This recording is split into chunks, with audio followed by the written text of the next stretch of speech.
The story of the First World War begins long before the first shots were fired in the summer of 1914.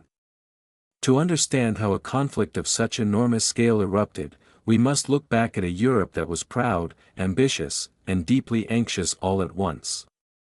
At the turn of the 20th century, Europe was a continent of empires. The British Empire ruled over territories across the globe. The French still held vast colonial possessions. Russia was stretching its influence through Eastern Europe and Asia. Germany, newly unified in 1871, had transformed itself into an industrial and military power. Austria-Hungary was a multi-ethnic empire struggling to hold itself together. The Ottoman Empire, though weakened, still controlled key lands in the Middle East and southeastern Europe. These empires existed in a delicate balance, one maintained not by mutual trust but by suspicion, competition, and the hope that their rivals would remain weak. The leaders of Europe believed that war was possible, even likely, but they also believed that when it came, it would be short and decisive. Instead, the world would witness a conflict unlike anything seen before, a war that reshaped the global order and left scars that would last for generations. The roots of the war lay in nationalism, imperial rivalry, militarism, and a system of alliances designed to deter conflict but which instead made war almost unavoidable when crisis came. Nationalism stirred in many corners of Europe, particularly in the Balkans, where ethnic groups under Ottoman and Austro-Hungarian rule sought independence or unification with their ethnic kin. Serbia emerged as a rising Slavic state championing the idea of a larger South Slavic nation, an idea supported by Russia. Austria-Hungary, fearful of losing control of its Slavic territories, saw Serbian nationalism as an existential threat. At the same time, Germany sought to challenge Britain's naval supremacy and expand its own colonial empire, fueling an arms race and deepening mistrust. France, still bitter over its defeat in the Franco-Prussian War of 1870 and its loss of Alsace-Lorraine, looked for opportunities to weaken Germany. Every major power felt encircled or threatened by another. The stage was set for a spark to ignite these tensions into a full-scale war. That spark came on June 28, 1914, in the city of Sarajevo. Archduke Franz Ferdinand, heir to the Austro-Hungarian throne, visited the Bosnian capital on a day already marked by tension, for it coincided with a Serbian national holiday commemorating the Battle of Kosovo. As the Archduke rode through Sarajevo in an open car with his wife Sophie, a group of young Serbian nationalists known as the Black Hand prepared an assassination. Their aim was simple: strike at the heart of the Austro-Hungarian Empire and advance the cause of South Slavic unity. The first attempt failed when a bomb was thrown at the Archduke's car but bounced off and exploded under a vehicle behind him. After continuing his visit and deciding to change his route on the way to see the wounded from the bombing, Franz Ferdinand's driver made a wrong turn. In that moment of confusion, one of the conspirators, Gavrilo Princip, found himself unexpectedly beside the royal couple. He drew a pistol and fired 2 shots, killing both Franz Ferdinand and Sophie. The assassination stunned Europe. Though the act was the work of a small group, Austria-Hungary saw it as an attack orchestrated or at least encouraged by Serbia. Diplomacy began, but the tone was already dark. The leaders of Europe had little room for error, yet error is exactly what followed. Austria-Hungary, determined to crush Serbia once and for all, sought support from Germany. The German Kaiser, Wilhelm II, offered what became known as the blank check, a guarantee of full German backing regardless of the consequences. Confident in German support, Austria-Hungary issued an ultimatum to Serbia on July 23, demanding conditions so harsh that acceptance would have meant surrendering Serbian sovereignty. Serbia accepted most of the demands but rejected a few key points. Austria-Hungary was not satisfied. On July 28, it declared war on Serbia. Russia, seeing itself as the protector of Slavic nations and unwilling to let Serbia fall, began to mobilize its massive army. Germany warned Russia to stop. When Russia continued mobilizing, Germany declared war on Russia on August 1. France, bound by alliance to Russia, now faced a decision and prepared for war. Germany declared war on France on August 3 and put into motion the Schlieffen Plan, a strategy designed to quickly defeat France by sweeping through neutral Belgium and then turning east to confront Russia. But by invading Belgium, Germany triggered Britain's entry into the war, for Britain had vowed to defend Belgian neutrality. On August 4, Britain declared war on Germany. Within days, what should have been a regional conflict in the Balkans exploded into a full European war. The Schlieffen Plan began with rapid German advances through Belgium, where they encountered determined but outmatched resistance. The German army pushed toward France with impressive speed, capturing key Belgian cities and overwhelming small defensive lines. But their actions in Belgium, including harsh reprisals against civilians, shocked the world and hardened Allied resolve. As German forces moved into northern France, the French and British armies struggled to slow them. The French army launched Plan 17, a bold but poorly executed offensive aimed at recapturing Alsace-Lorraine, but it failed disastrously, costing tens of thousands of lives. By late August, German forces were closing in on Paris, and it seemed that the Schlieffen Plan might succeed. Then came the First Battle of the Marne in early September, a turning point not only in the campaign but in the entire war. French and British forces, retreating for days, suddenly halted and counterattacked along the Marne River. In an extraordinary moment of national determination, the French even mobilized Parisian taxi cabs to transport soldiers to the front. Over several days of fierce fighting, the Allies succeeded in forcing the Germans to retreat. The German plan for a quick victory collapsed. Both sides raced northward in what became known as the Race to the Sea, attempting to outflank one another. By October, the front had reached the Belgian coast, and neither side could secure a decisive advantage. The trench lines that formed from Switzerland to the North Sea were not temporary positions but the beginning of a new and brutal form of warfare. Life in the trenches was harsh beyond imagination. Soldiers lived in narrow, muddy ditches exposed to rain, cold, disease, and the constant threat of enemy fire. Barbed wire stretched across no man's land, the barren expanse between opposing trenches where bodies sometimes lay for months. Machine guns, capable of firing hundreds of rounds per minute, made crossing no man's land almost suicidal. Artillery became the dominant force on the battlefield, with shells raining down day and night, causing more casualties than any other weapon. The winter of 1914 settled over Europe with armies dug in, unable to achieve a breakthrough. Fighting continued, but the hopes of a short war had vanished. Yet even in this grim landscape, humanity occasionally surfaced.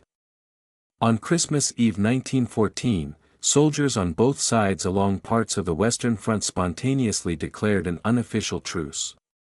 German troops lit candles and sang carols. British soldiers responded with their own songs. Men cautiously emerged from the trenches, meeting in no man's land to exchange small gifts, food, and even play informal games of football. For a brief moment, the war paused, not because of orders from generals, but because young men trapped in an unimaginable situation recognized their shared humanity. The truce did not last, and commanders on both sides soon forbade such interactions, but the memory of that moment remains one of the most poignant in the history of the war. As 1915 began, the conflict widened further. On the Eastern Front, the war was far more mobile than in the West. Germany and Austria-Hungary fought to push back massive Russian forces. Early Russian victories in East Prussia alarmed Germany, but under the leadership of generals Paul von Hindenburg and Erich Ludendorff, the German army halted the Russian advance at the Battle of Tannenberg in August 1914, inflicting a devastating defeat. Throughout 1915, Germany and Austria-Hungary pushed deeper into Russian territory, capturing Poland, Lithuania, and other regions. Russian casualties soared, and shortages of weapons and supplies weakened the Tsar's army. Although Russia remained in the war, its internal problems grew more severe, laying the groundwork for upheaval later in the conflict. Meanwhile, another front opened when the Ottoman Empire entered the war on the side of the Central Powers. The Ottomans hoped to regain prestige and protect their weakening empire by aligning with Germany. Their entry posed a serious threat to the Allies, particularly to Russia, which relied on access to the Mediterranean. In early 1915, the Allies launched the Gallipoli campaign, attempting to force the Dardanelles Strait and knock the Ottomans out of the war. British, French, Australian, and New Zealand forces landed on the Gallipoli Peninsula in April, expecting a quick victory. Instead, they encountered fierce Ottoman resistance commanded by talented officers such as Mustafa Kemal, later known as Ataturk. The campaign bogged down into trench warfare similar to the Western Front. After months of heavy casualties, disease, and stalemate, the Allies evacuated in early 1916. The Gallipoli campaign was a costly failure and strengthened the Ottomans' resolve. As the Gallipoli campaign unfolded in the south, the war on the Western Front grew even more destructive. In 1915, new and horrifying weapons appeared on the battlefield. At the Second Battle of Ypres in April, German forces released chlorine gas, marking the first major use of chemical weapons in the war. Soldiers watched in confusion as a strange greenish cloud drifted toward their lines, only to realize moments later that the gas burned their lungs and eyes, leaving many to suffocate where they stood. Gas masks were soon introduced, but chemical warfare continued throughout the war, adding yet another layer of terror to life in the trenches.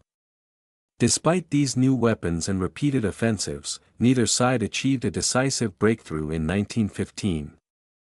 Battles consumed tens of thousands of lives for mere yards of ground. Both armies learned that frontal assaults against entrenched positions led only to massive casualties. In 1916, the war reached an even higher level of intensity. Germany launched a massive offensive against the French fortress city of Verdun in February. Verdun was chosen not only for its strategic position but also for its symbolic importance to France. The German High Command believed that by attacking Verdun, they could force France to bleed itself dry in its desperate defense. What followed was one of the longest and bloodiest battles in human history. For 10 months, from February to December, French and German troops fought for control of forts, hills, and tiny patches of land. The French commander, General Philippe Pétain, rallied his soldiers with the phrase "They shall not pass." The battlefield became a landscape of mud, fire, and shattered earth. Hundreds of thousands of shells fell on Verdun, turning forests into wasteland. By the time the battle ended, both sides had suffered enormous casualties, with estimates exceeding 700,000 killed, wounded, or missing. Verdun became a symbol of French resistance and the futility of the war. As Verdun consumed French resources, the British sought to relieve pressure by launching their own major offensive along the Somme River in July 1916. The Battle of the Somme would become equally infamous, particularly for its first day, when British forces suffered nearly 60,000 casualties, the worst in the nation's military history. The British had bombarded German lines for a week, believing the artillery would destroy enemy defenses. But when the troops went over the top on the morning of July 1, they found that much of the German barbed wire was intact and machine guns were still fully operational. The result was devastating. Yet the battle continued for months, with small gains made at enormous cost.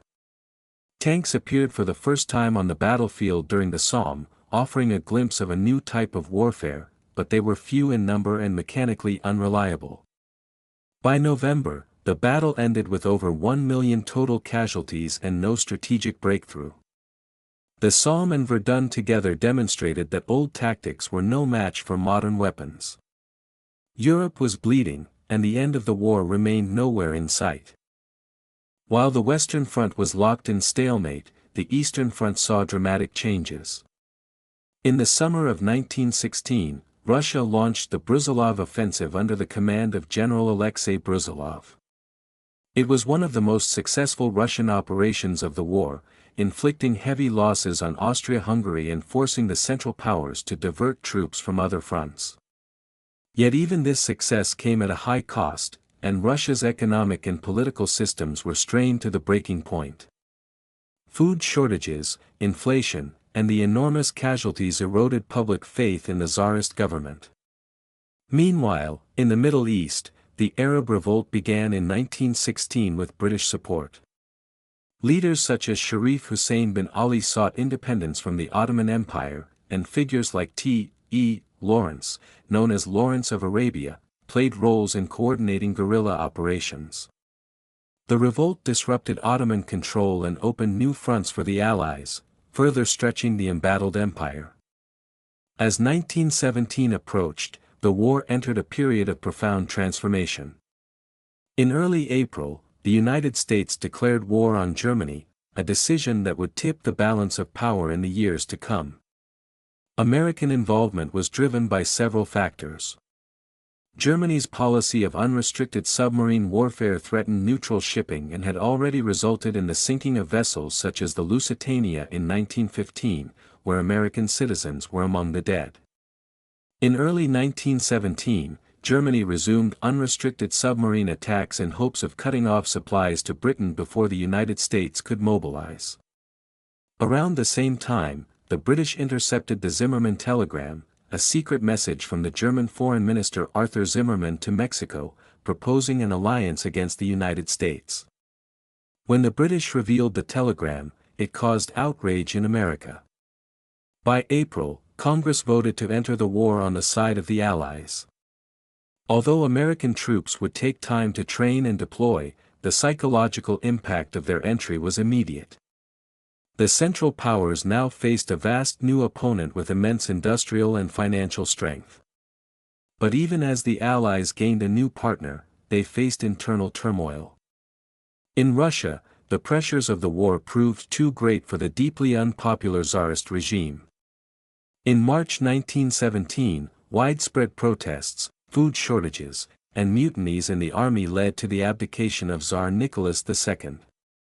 A provisional government took power, promising reform but choosing to continue the war. Russian soldiers, exhausted and poorly supplied, increasingly refused to fight. Later that year, in November 1917, the Bolsheviks, led by Vladimir Lenin, overthrew the provisional government in the October Revolution.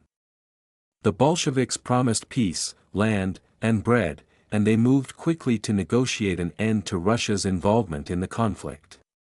In March 1918, Russia signed the Treaty of Brest-Litovsk with the Central Powers, ceding large territories including Ukraine, the Baltic states, and parts of Belarus and Poland. With Russia's withdrawal, Germany could transfer large numbers of troops to the Western Front, setting the stage for the climactic battles of 1918. Meanwhile, on the Western Front in 1917, the Allies attempted several offensives, but many ended in disappointment. The Nivelle Offensive, launched by French General Robert Nivelle in April, promised a decisive breakthrough but resulted instead in heavy casualties and widespread mutinies within the French army. Soldiers refused to participate in further senseless attacks, though they agreed to defend their positions. General Philippe Pétain restored discipline through reforms, improved conditions, and a more cautious military strategy. Later that year, the British launched the Third Battle of Ypres, commonly known as Passchendaele. The battlefield turned into a sea of mud due to heavy rain and constant shelling. Men, horses, and equipment sank into the quagmire as the British attempted to push through German lines. After months of grinding combat, the Allies captured the village of Passchendaele, but at a cost of hundreds of thousands of casualties. Strategically, little had changed, but morale on all sides continued to erode. At sea, submarine warfare continued to play a critical role. German U-boats sank large numbers of Allied and neutral ships, threatening to sever Britain's supply lines. In response, the Allies introduced the convoy system, grouping merchant ships together under naval escort. This tactic significantly reduced losses and helped sustain Britain's war effort. The naval war spread beyond the Atlantic.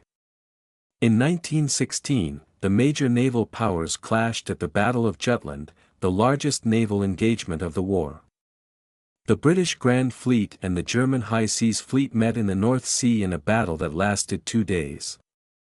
Although the Germans inflicted heavier losses, the British maintained control of the sea. The German fleet did not challenge them in a major battle again, ensuring that the Allies would continue to receive supplies from overseas. By the beginning of 1918, the Central Powers appeared to have a brief window of opportunity. With Russia out of the war, Germany launched a massive series of offensives along the Western Front known as the Spring Offensives or the Ludendorff Offensive. Beginning in March, the Germans hoped to deliver a decisive blow before American forces arrived in full strength. In the early stages, the offensive achieved impressive gains. German troops used new infiltration tactics, employing stormtrooper units to bypass strong points and penetrate deep into Allied lines. The Allies were driven back across several miles, and panic spread as it seemed the German army might finally break the stalemate. But the offensive stretched German supply lines, exhausted their troops, and caused heavy casualties. Crucially, Germany lacked the reserves needed to exploit the early successes. The attacks continued into July but gradually lost momentum.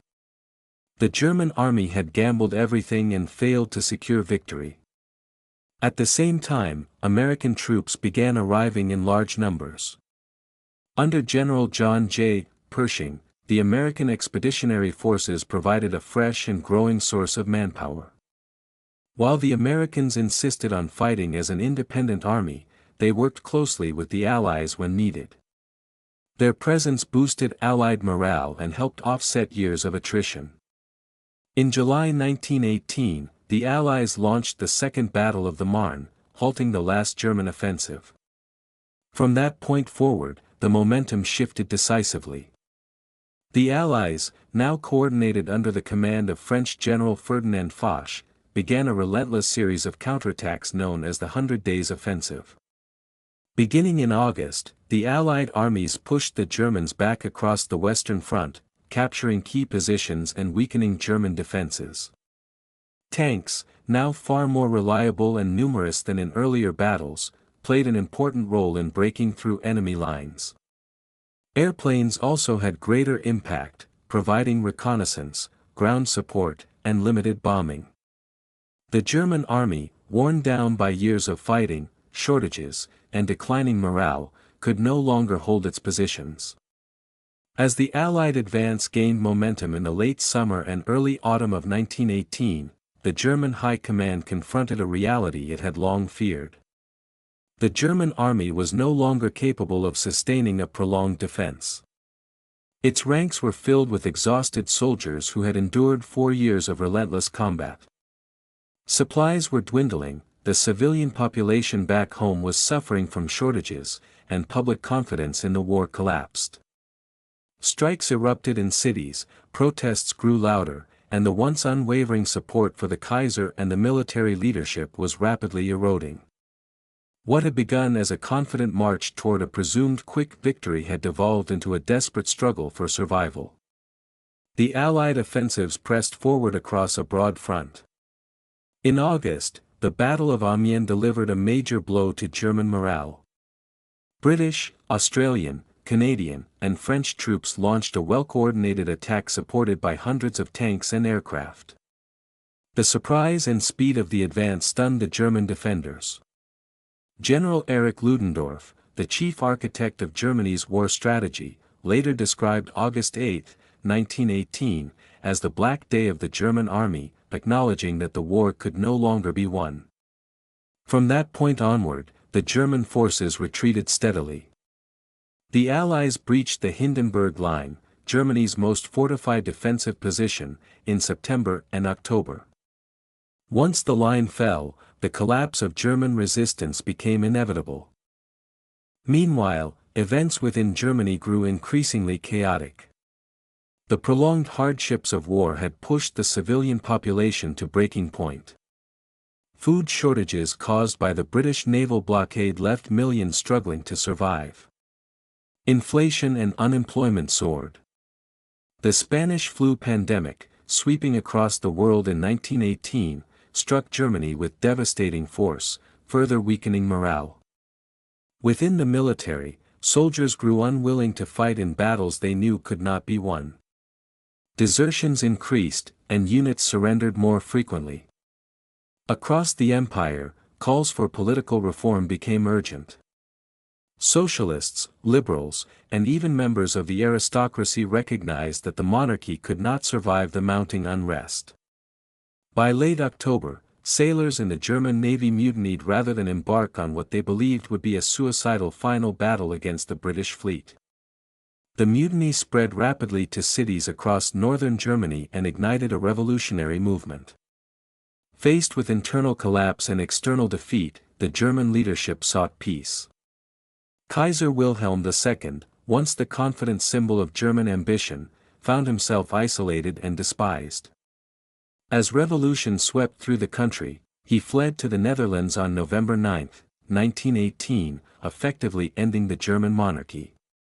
A new civilian government proclaimed a republic and immediately sought an armistice with the Allies, hoping to end the fighting before Germany fell into complete chaos. Representatives traveled to the Compiègne forest in France, where they met with Allied commanders to negotiate the terms. The German delegates had little room to bargain. Exhausted and unable to resume fighting, they agreed to harsh conditions, including the withdrawal of German forces from occupied territories, the surrender of weapons, and the end of hostilities. On the 11th hour of the 11th day of the 11th month in 1918, the guns along the Western Front finally fell silent. After more than 4 years of unbroken devastation, the First World War came to an end. Soldiers who had spent years in trenches listened in disbelief as the thunder of artillery ceased. Many cried. Others stood quietly, overwhelmed by the enormity of the moment. Millions had died, millions more were wounded, and entire landscapes were reduced to ruins. The joy of peace was tempered by grief for the unimaginable losses endured. The world that existed before 1914 was gone, replaced by a new and uncertain era. Yet the end of fighting did not mean the end of turmoil. Across Europe, empires collapsed. The Austro-Hungarian Empire, long held together by fragile bonds, disintegrated into new national states. The Ottoman Empire, which had already suffered immense losses, faced occupation and partition. Russia, still reeling from revolution, descended into civil war between the Bolsheviks and their opponents. The map of Europe was being redrawn, and in the process, old tensions were replaced with new ones. The Paris Peace Conference, which began in 1919, attempted to create a lasting settlement, but the negotiations were shaped by conflicting agendas and widespread anger. At the center of the conference were the leaders of the principal Allied powers. Woodrow Wilson of the United States arrived with his 14 points, a vision for a fair and lasting peace based on self-determination, open diplomacy, and international cooperation through a new League of Nations. Georges Clemenceau of France sought to ensure Germany could never again threaten France, demanding reparations and severe restrictions on the German military. David Lloyd George of Britain aimed for a balanced approach, wanting Germany weakened but not so crippled that it could not recover economically. Vittorio Orlando of Italy sought gains promised during the war but found his hopes frustrated. After months of negotiation, the Treaty of Versailles was presented to Germany. The treaty imposed heavy territorial losses, including Alsace-Lorraine to France, the creation of new Polish territories, and the loss of overseas colonies. The German military was sharply limited in size and capability, and Germany was required to pay reparations for the damage caused by the war. Most controversially, the treaty included the War Guilt Clause, Article 231, which placed full responsibility for the war on Germany and its allies. German representatives protested the terms but ultimately had no choice but to sign. Many Germans regarded the treaty as a humiliation, and resentment toward it would fester in the years to come. Elsewhere in Europe, new nations emerged from the ruins of empires. Czechoslovakia, Yugoslavia, and Poland were formed or reformed. The Baltic states of Lithuania, Latvia, and Estonia gained independence. But the creation of borders based on ethnic and political considerations proved complex, and many disputes were left unresolved. Conflicts over land, identity, and national pride persisted, often erupting into violence. The League of Nations, intended as a forum for peacefully resolving international disputes, lacked the power and authority needed to enforce its decisions. Without the participation of major powers at critical moments, its influence remained limited. The human cost of the war was almost beyond comprehension. Estimates vary, but roughly 10 million soldiers were killed, with tens of millions more wounded. Civilian deaths from military action, famine, disease, and displacement added millions more. Entire towns were destroyed, farmland turned to wasteland, and families shattered. Survivors carried physical and psychological scars that would last a lifetime. The trauma of trench warfare, gas attacks, and relentless artillery bombardments left deep emotional wounds. A generation came of age in the trenches, only to emerge into a world that no longer resembled the one they had known. Technologically and culturally, the war had profound effects. The conflict accelerated advances in aviation, medicine, communication, and industrial production. Women played crucial roles in factories, transportation, and nursing, transforming social expectations and laying foundations for expanded rights. Artists, writers, and poets struggled to make sense of the war's brutality. Works produced during and after the conflict captured both the disillusionment and the determination of a society seeking meaning after catastrophe. Despite the celebrations that greeted the armistice, the world soon realized that peace was fragile. Economic instability, political extremism, and unresolved national grievances simmered beneath the surface. For many, the Treaty of Versailles felt like a ceasefire rather than a true resolution. While the First World War had been called the war to end all wars, it instead created conditions that would lead, 2 decades later, to an even more devastating conflict. Still, for a moment in 1918 and 1919, people allowed themselves to hope. Soldiers returned home. Families tried to rebuild. Nations sought new paths forward. The First World War had reshaped the world, marking the end of old empires and the beginning of a turbulent century. Its legacy is a reminder of both the cost of human ambition and the enduring desire for peace. In the years immediately following the First World War, the sense of relief that swept across Europe was accompanied by an unavoidable question. How had a continent so confident in its civilization descended into such destruction, and what could be done to prevent such a catastrophe from happening again? The answers were complex, and they varied depending on whom one asked. For many political leaders, the war had been the result of unchecked militarism and secret alliances. For others, it stemmed from nationalism pushed to dangerous extremes. Still others believed that the war had demonstrated the need for more democratic governments and international cooperation. Yet beneath these discussions, an unease lingered. The war had ended, but the tensions that gave rise to it had not entirely vanished. In Germany, the new Weimar Republic struggled to stabilize itself in the aftermath of humiliation, economic crisis, and political unrest. The population faced hyperinflation, unemployment, and ongoing resentment over the Treaty of Versailles. Veterans returned home to a country that seemed unfamiliar, burdened by debt and social conflict. Many felt that their suffering had been wasted, their sacrifices betrayed. Some rejected the idea that Germany had been defeated on the battlefield, instead embracing the dangerous belief that the nation had been betrayed from within. This myth, though entirely false, would take root among extremists and become a powerful political tool in the years to come. France and Belgium, having endured some of the most destructive fighting, faced the monumental task of rebuilding towns, farms, and railways devastated by years of shelling. Villages that had once been full of life were now little more than ruins. Families searched for missing loved ones. Fields, once fertile, were filled with unexploded shells and poison gas residue. The cost of reconstruction was immense, and France in particular demanded that Germany pay for the damage. Reparations became a constant source of tension, contributing to further instability in Europe. Britain faced its own challenges.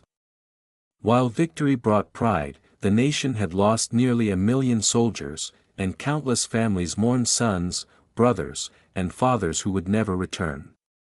Economically, the country struggled to transition from wartime production to peacetime demands. Jobs were scarce, and returning soldiers often found themselves uncertain of their place in society. The empire was still vast, but maintaining it required resources that Britain increasingly found difficult to provide.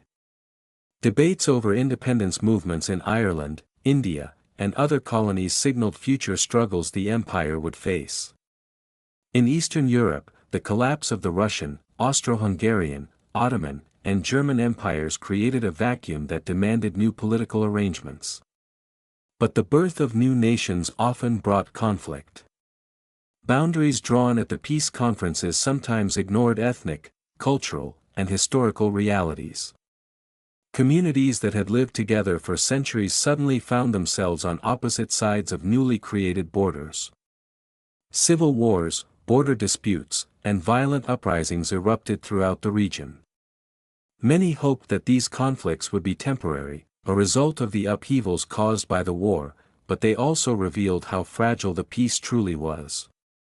Even in regions far from Europe, the war had lasting consequences. The Middle East, long under Ottoman rule, was reshaped through mandates administered by European powers. Britain and France took control of territories such as Iraq, Syria, Lebanon, and Palestine, often ignoring local aspirations and historical identities. Tensions in these regions, rooted partly in the post-war settlement, would echo well into the 21st century. The war had been global not only in its fighting but also in its impact, altering political landscapes and shaping the destinies of millions across continents. The experiences of soldiers who fought in the trenches, deserts, seas, and skies left indelible marks on society. Many veterans returned with injuries that would affect them for the rest of their lives, both seen and unseen. Shell shock, now recognized as a form of psychological trauma, was poorly understood at the time. Some communities welcomed veterans with gratitude, while others struggled to integrate them. The sheer scale of loss meant that nearly every family had been touched by the war. Monuments were built in towns and cities across the world to honor the fallen, many of whom had no known grave. Ceremonies of remembrance emerged, with the 2 minutes of silence on Armistice Day becoming a solemn tradition. The poppy, blooming on the battlefields of France and Belgium, became a symbol of remembrance and hope. Culturally, the war challenged previous notions of glory and heroism. Writers like Erich Maria Remarque, Siegfried Sassoon, and Wilfred Owen captured the brutal reality of the trenches in works that resonated with readers. Their poems and novels rejected romanticized ideas of war, exposing the suffering, fear, and disillusionment experienced by countless young men. Artists experimented with new forms, using fragmented perspectives and abstract styles to convey the shattered world left in the wake of the conflict. Music, film, and theater reflected both the grief and the longing to rebuild. A generation found its voice by confronting the horrors it had witnessed. Technological developments accelerated by the war continued to shape everyday life. Airplanes, once fragile inventions, became central to transportation and commerce. Medical advances made during the war improved surgical techniques and treatments. Communications technology, including radio and telephone systems, connected people in ways unimaginable before 1914. Yet these advancements also carried darker possibilities, hinting at the destructive potential that future wars could unleash. International efforts to maintain peace gained momentum. The League of Nations, though limited in its authority, represented the first major attempt to create a global organization dedicated to preventing conflict through diplomacy and collective security. Many hoped that the League would serve as a forum where disputes could be resolved without resorting to violence. However, the absence of major powers at crucial times, and the reluctance of others to enforce decisions, weakened its effectiveness. Still, the League laid the groundwork for the idea of international cooperation that would eventually lead to organizations such as the United Nations. The memory of the First World War remained powerful throughout the interwar years. Commemorations kept alive the stories of bravery and sacrifice, while political leaders invoked the war's devastation to argue for peace. Yet even as people tried to move forward, the underlying causes of tension persisted. Economic crises, ideological struggles, and the rise of extremist movements threatened the fragile stability of Europe. The hope that the First World War would be the last of its kind was overshadowed by new rivalries and uncertainties. In many ways, the First World War marked the beginning of the modern era. It swept away old regimes, transformed societies, and reshaped the global balance of power. It introduced new technologies, altered cultural values, and demonstrated the terrible cost of industrial warfare. The world that emerged in 1918 was profoundly different from the world that had existed just 4 years earlier. It was a world searching for meaning, struggling to rebuild, and hoping to avoid repeating the mistakes of the past. But history rarely moves in a straight line. The legacy of the war, with all its triumphs and tragedies, would continue to influence events long after the guns fell silent. The story of the First World War is not only the story of nations and generals but also of millions of ordinary men and women whose lives were forever changed. Farmers, factory workers, teachers, students, and countless others found themselves drawn into a conflict they had not started. They endured hardships with courage, faced unimaginable fear, and made sacrifices that shaped the course of history. Their letters home, their diaries, and their memories remind us that war is not an abstract concept but a deeply human experience. The war's impact on families, communities, and individuals is a testament to the resilience of the human spirit even in the darkest of times. Even today, more than a century later, the echoes of the First World War can still be felt. Its battlefields, memorials, and cemeteries continue to draw visitors who seek to understand the events that reshaped the world.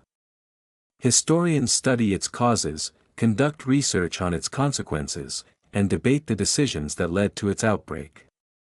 The war remains a powerful reminder of the dangers of unchecked ambition, nationalism, and militarism, as well as a lesson in the importance of diplomacy, understanding, and cooperation.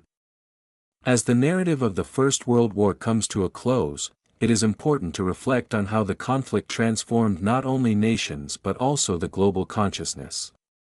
It forced societies to confront the devastating consequences of modern warfare and challenged future generations to seek a better path. The war's legacy, both tragic and transformative, continues to influence how we view conflict, peace, and the shared responsibilities of nations. As memories of the war settled into the collective consciousness, people across the world faced the challenge of rebuilding their societies while carrying the weight of what they had endured. Though peace had returned, it did not immediately bring clarity. In the years that followed, the world grappled with the meaning of the First World War and the lessons that could be drawn from its devastation. Many questions lingered. How had a seemingly stable international system collapsed so quickly? Why had rational leaders failed to prevent catastrophe? Could diplomacy have succeeded if given more time? The search for answers was not merely academic, for understanding the origins of the war was seen as essential to preventing another one. The debate over responsibility for the conflict was intense. While the Treaty of Versailles placed primary blame on Germany, many historians, politicians, and citizens argued that the causes were far more complex. The rigid alliance system, imperial rivalries, economic competition, secret diplomacy, and a pervasive belief in the necessity of military strength had all contributed to a climate in which a local crisis could escalate uncontrollably. Nationalistic fervor, stoked by decades of political rhetoric, made compromise difficult. The assassination in Sarajevo was the spark, but the tinder had been laid long before. Even as people tried to understand how the war had begun, they also struggled to comprehend the scale of its human cost. Families across Europe and beyond mourned loved ones who had never returned. Entire communities were marked by loss. Streets once filled with children and workers now held silent reminders of those who had marched off to battle. Many soldiers returned home profoundly changed. Some carried visible wounds, while others bore internal scars that society was only beginning to understand. The psychological trauma inflicted by the war was unlike anything experienced before. Terms like shell shock were early attempts to grapple with the invisible wounds inflicted by constant bombardment, fear, and the brutality of the trenches. For many veterans, reintegration into civilian life proved difficult, as the world they returned to felt distant from the one they had left. The reconstruction of Europe required not only physical rebuilding but also social and economic restructuring. Governments faced the challenge of supporting veterans, compensating families, and revitalizing industries that had been geared entirely toward war production. Economies that had once thrived on trade now struggled under debt and inflation. Nations that had emerged victorious found themselves burdened by the costs of reconstruction, while those defeated suffered humiliation and economic collapse. The global economy, once interconnected through trade and investment, became fragmented as countries turned inward to address their own crises. In this fragile environment, extremist movements began to emerge. They promised simple solutions to complex problems and exploited the grievances of populations disillusioned by war and hardship. These movements would later play significant roles in shaping the course of the 20th century, but in the immediate aftermath of the First World War, they were still forming. For the moment, people were more concerned with survival and rebuilding than with ideological struggles. Yet beneath the surface, political tensions simmered. The post-war years also saw growing calls for independence and self-determination in colonies across the world. Soldiers from India, Africa, the Caribbean, and other regions had fought in the war, believing their contributions would lead to greater rights and autonomy. Many returned home to find that little had changed. The contradiction between fighting for freedom abroad while living under colonial rule at home became increasingly apparent. Movements for independence and civil rights gained momentum, laying the foundations for future struggles that would eventually reshape the global order. While governments attempted to navigate political and economic challenges, ordinary citizens sought ways to commemorate the dead and preserve their memories. Memorials and monuments were erected in towns and villages, marking the names of those who had fallen. Cemeteries in France, Belgium, and other battle zones became places of pilgrimage. Ceremonies of remembrance, including the 2 minutes of silence observed on Armistice Day, provided opportunities for communities to come together in grief and reflection. Literature, art, and film played important roles in shaping public memory of the war. Writers expressed disillusionment, sorrow, and anger, capturing the emotional landscape of the post-war generation. Despite the widespread desire to prevent another conflict, the peace that followed the First World War was fragile from the beginning. Economic instability, political extremism, territorial disputes, and unresolved grievances created an undercurrent of tension. The international order established at the Paris Peace Conference relied heavily on the willingness of nations to cooperate and honor agreements. Yet mistrust lingered. The League of Nations struggled to assert its authority, often lacking the support of major powers when crises arose.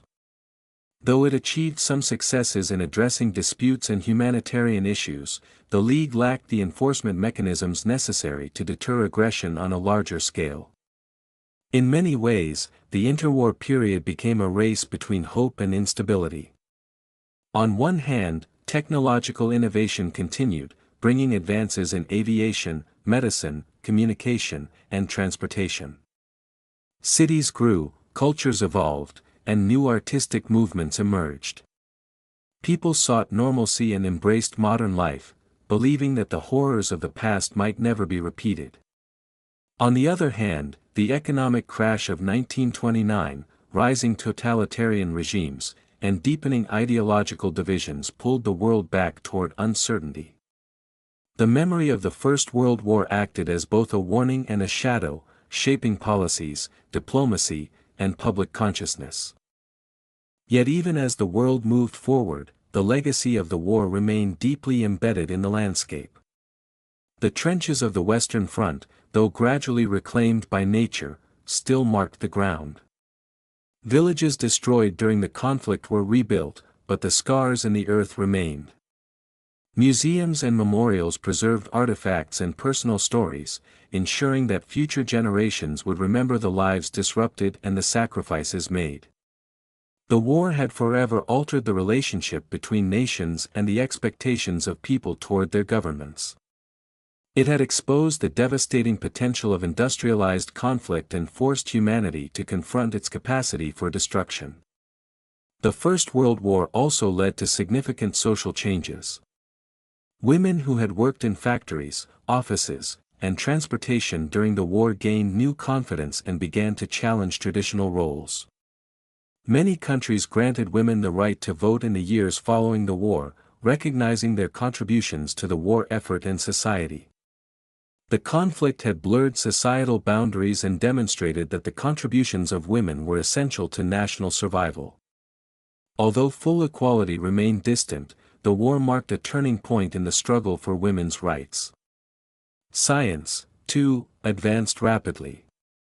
Medical research improved prosthetic limbs, surgical techniques, and treatments for infections. Innovations in aviation, driven by wartime demands, led to commercial flights and new possibilities for global travel. Radio broadcasts became a powerful tool for communication and entertainment. These advances created a sense of optimism, suggesting that humanity could harness technology for progress rather than destruction. Yet the memory of how quickly these same technologies had been used for war lingered as a cautionary reminder. The First World War remains, even today, a subject of deep historical reflection. Its causes and consequences continue to be studied, debated, and reinterpreted.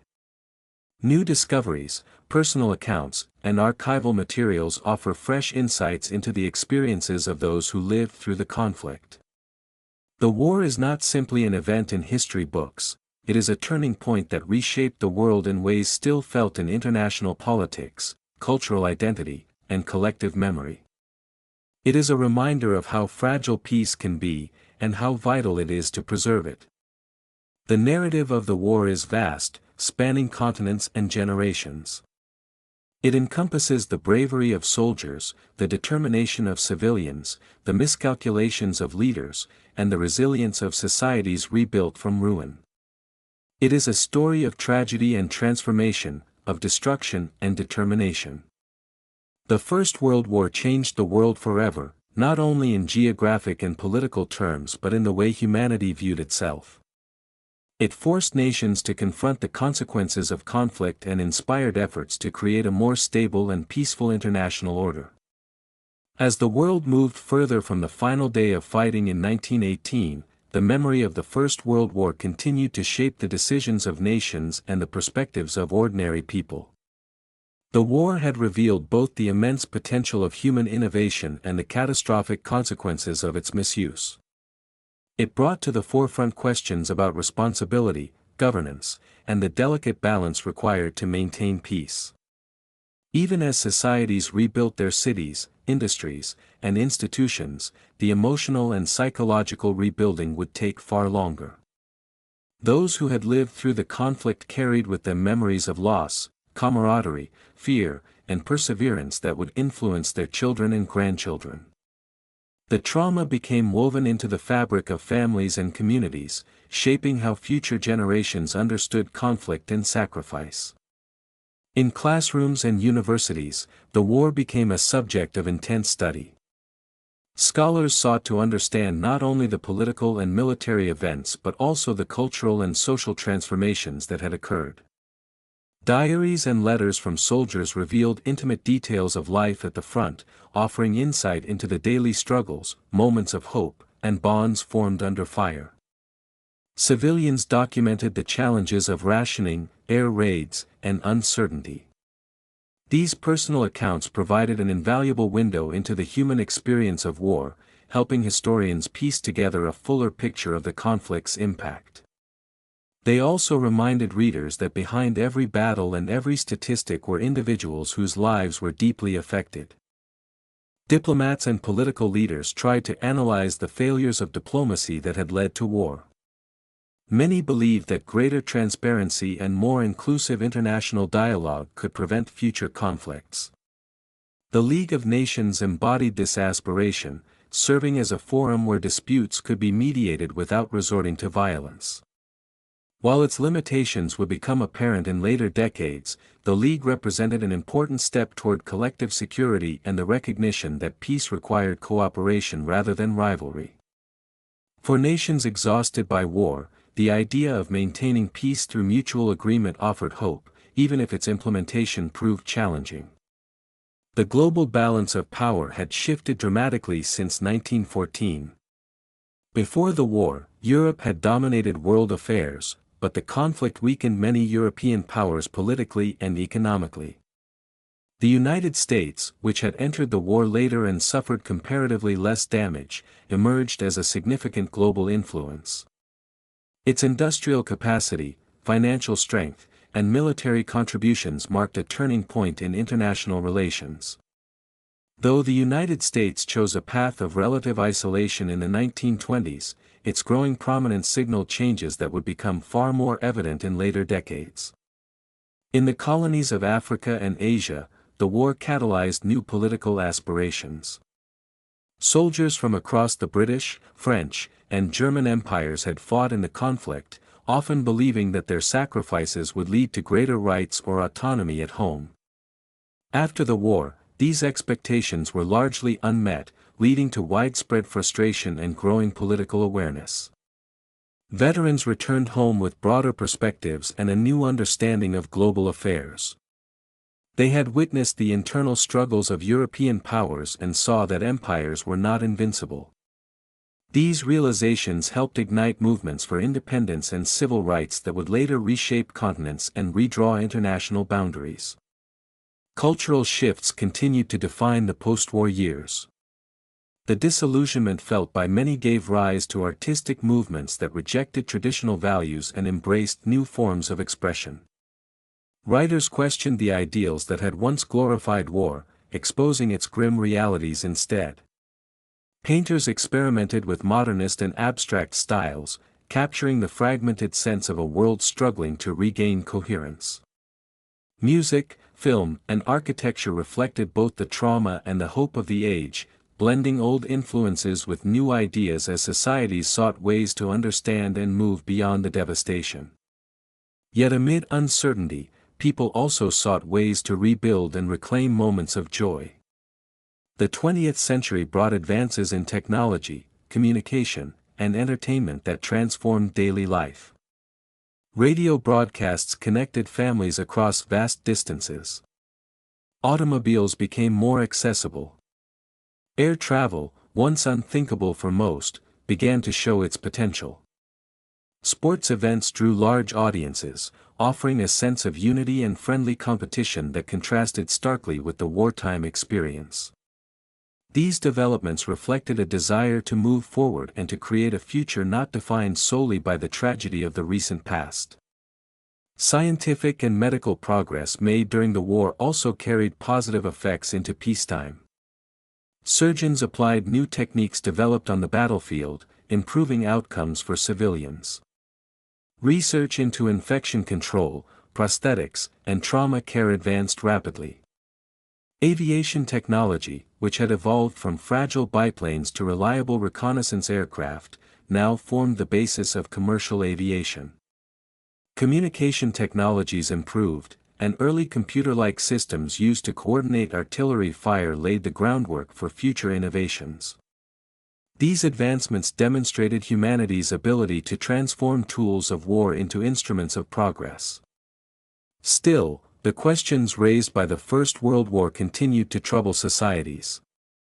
Could the conflict have been prevented if leaders had acted differently? Why had diplomacy failed so completely? How could the world ensure that such a tragedy would never happen again? These questions lingered in public discourse and academic debate. Many feared that unresolved tensions, economic instability, and political radicalization could one day lead to renewed conflict.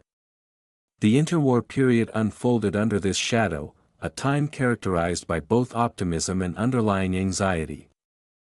Public memory of the war took many forms. Monuments were erected in town squares, listing the names of the fallen. Cemeteries stretched across old battlefields, their rows of white gravestones forming solemn reminders of the cost of conflict. Families preserved letters, medals, and photographs, passing them down through generations. Writers and filmmakers shaped how societies understood the war, creating narratives that emphasized sacrifice, futility, heroism, or horror depending on their perspective. For many, the war remained an open wound, but it also became a source of collective identity, a reminder of shared suffering and resilience. As decades passed, the First World War came to be seen not only as a historical event but as a turning point that ushered in the complexities of the modern era. Its influence lingered in international politics, social structures, cultural movements, and technological development. The war had shattered old certainties and forced nations to confront the consequences of industrialized conflict. It altered diplomacy, transformed warfare, and reshaped the global order. Though the hope that it would be the war to end all wars proved tragically misplaced, the lessons it taught remain vital. To reflect on the First World War is to reflect on the forces that shape human history, the choices that guide nations, and the responsibilities that fall upon leaders and citizens alike. It is a reminder of the immense cost of misunderstanding, ambition, and mistrust. Yet it is also a testament to the resilience of people who rebuild, remember, and strive for peace even after enduring unimaginable hardship. The legacy of the First World War endures not only in memorials and history books but in the collective awareness of the need to safeguard peace and to understand the past in order to shape a better future. As the decades passed and the world continued to evolve, the legacy of the First World War remained embedded not only in political treaties and borderlines but also in the consciousness of nations and individuals. The conflict had been so vast, so destructive, and so transformative that its effects rippled across generations. Even as new concerns emerged in global affairs, the memory of the war persisted like an echo, influencing decisions large and small.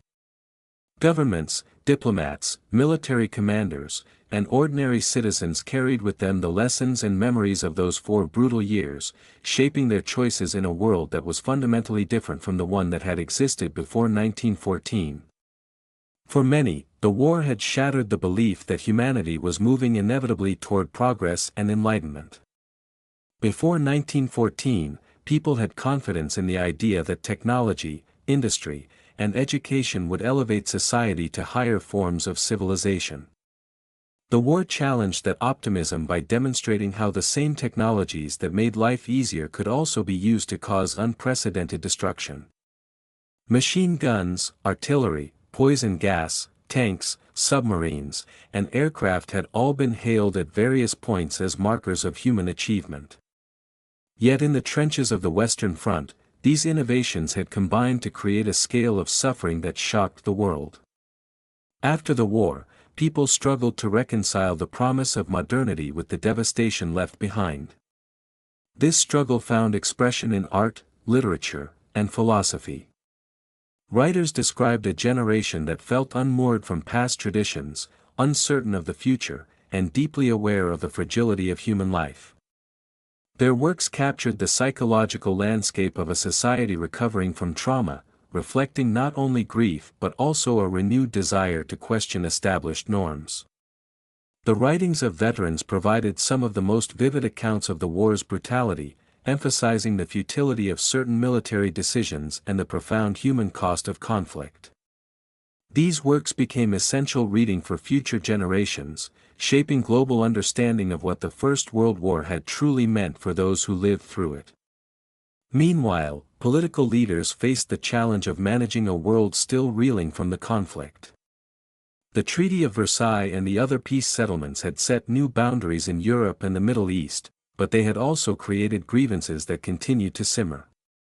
Nations that felt wronged by the treaties sought ways to revise them, while others insisted that the agreements be enforced to the fullest extent. France remained deeply concerned about its security, determined never again to face invasion from a powerful neighbor to the east. Germany struggled under the weight of reparations and the stigma of guilt, its political landscape fractured as different factions debated how best to respond to the post-war order. These tensions contributed to an atmosphere of uncertainty that made lasting peace difficult to achieve.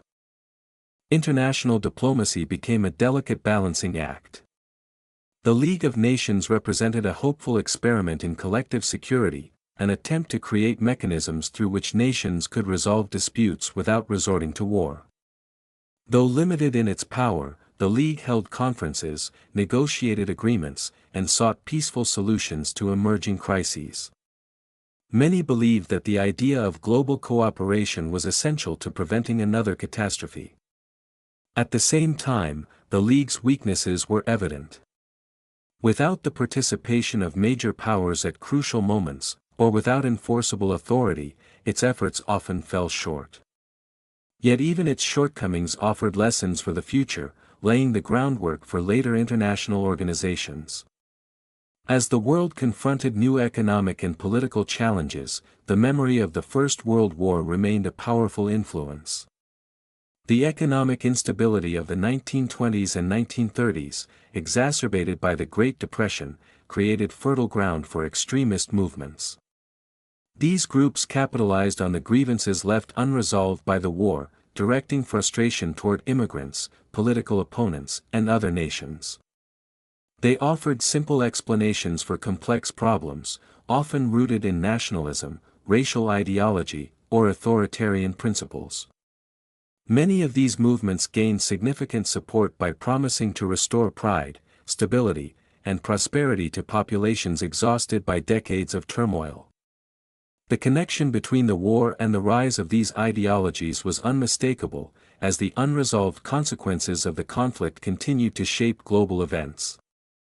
At the same time, the war influenced technological and scientific development in ways that extended far beyond the battlefield.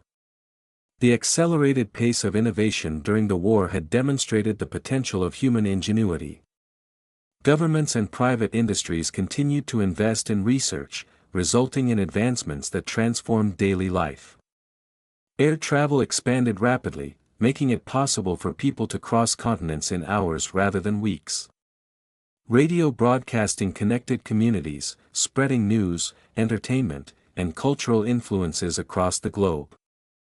Medical advancements improved public health and extended life expectancy. Even as nations grappled with the war's aftermath, they also experienced the benefits of a more connected and technologically advanced world. The human memory of the war remained vivid. Veterans organizations emerged to support those who had served, preserving their stories and advocating for their needs. Memorials in cities and towns became sacred sites where people gathered to honor the fallen. Families passed down stories of loved ones who had fought, shaping collective identity and ensuring that the sacrifices made during the war would not be forgotten. Remembrance Day and similar ceremonies around the world became powerful annual rituals, offering communities a moment to reflect on the war's devastation and the importance of peace.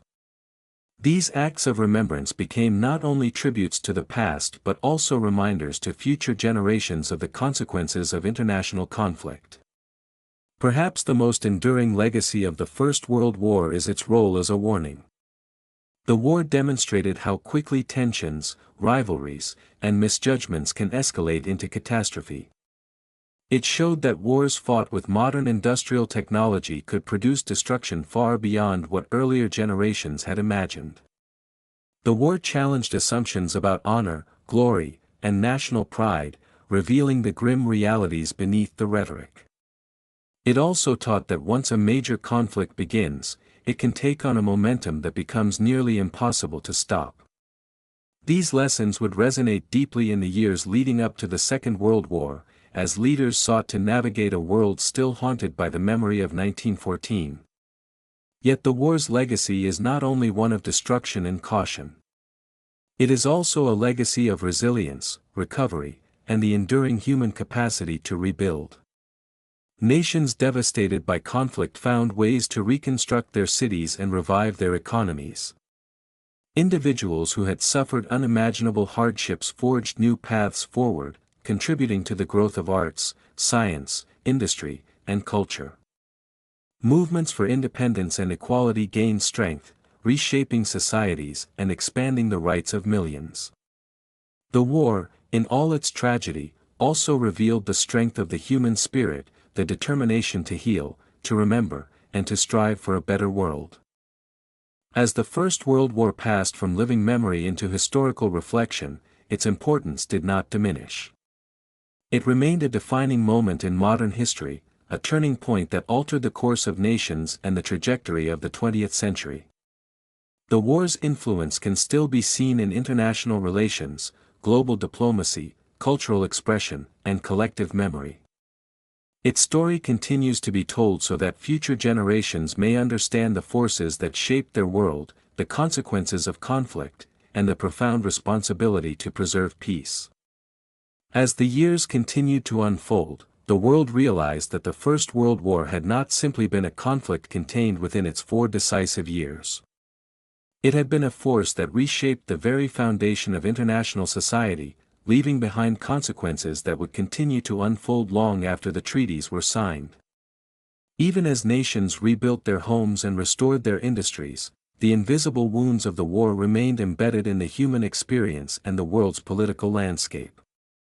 It marked the end of an era defined by empires and monarchies, and the beginning of a new and uncertain age shaped by competing ideologies, national aspirations, and shifting alliances.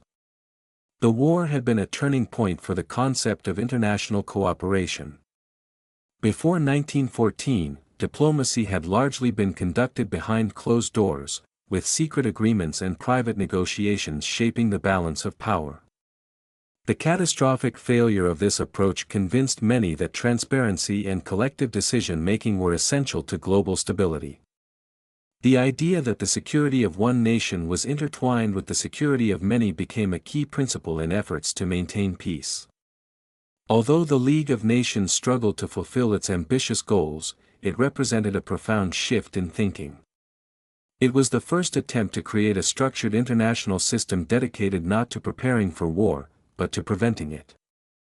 This idea would later influence the development of more powerful institutions, but in the immediate aftermath of the First World War, it stood as a testament to humanity's desire to rise above its divisions.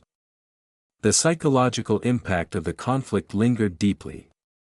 Soldiers who returned home often found that civilian life felt strangely distant. The experience of trench warfare had created intense bonds among those who shared the hardships, the fear, and the daily uncertainty. Many struggled to express what they had endured, finding that words could scarcely capture the reality of the front lines.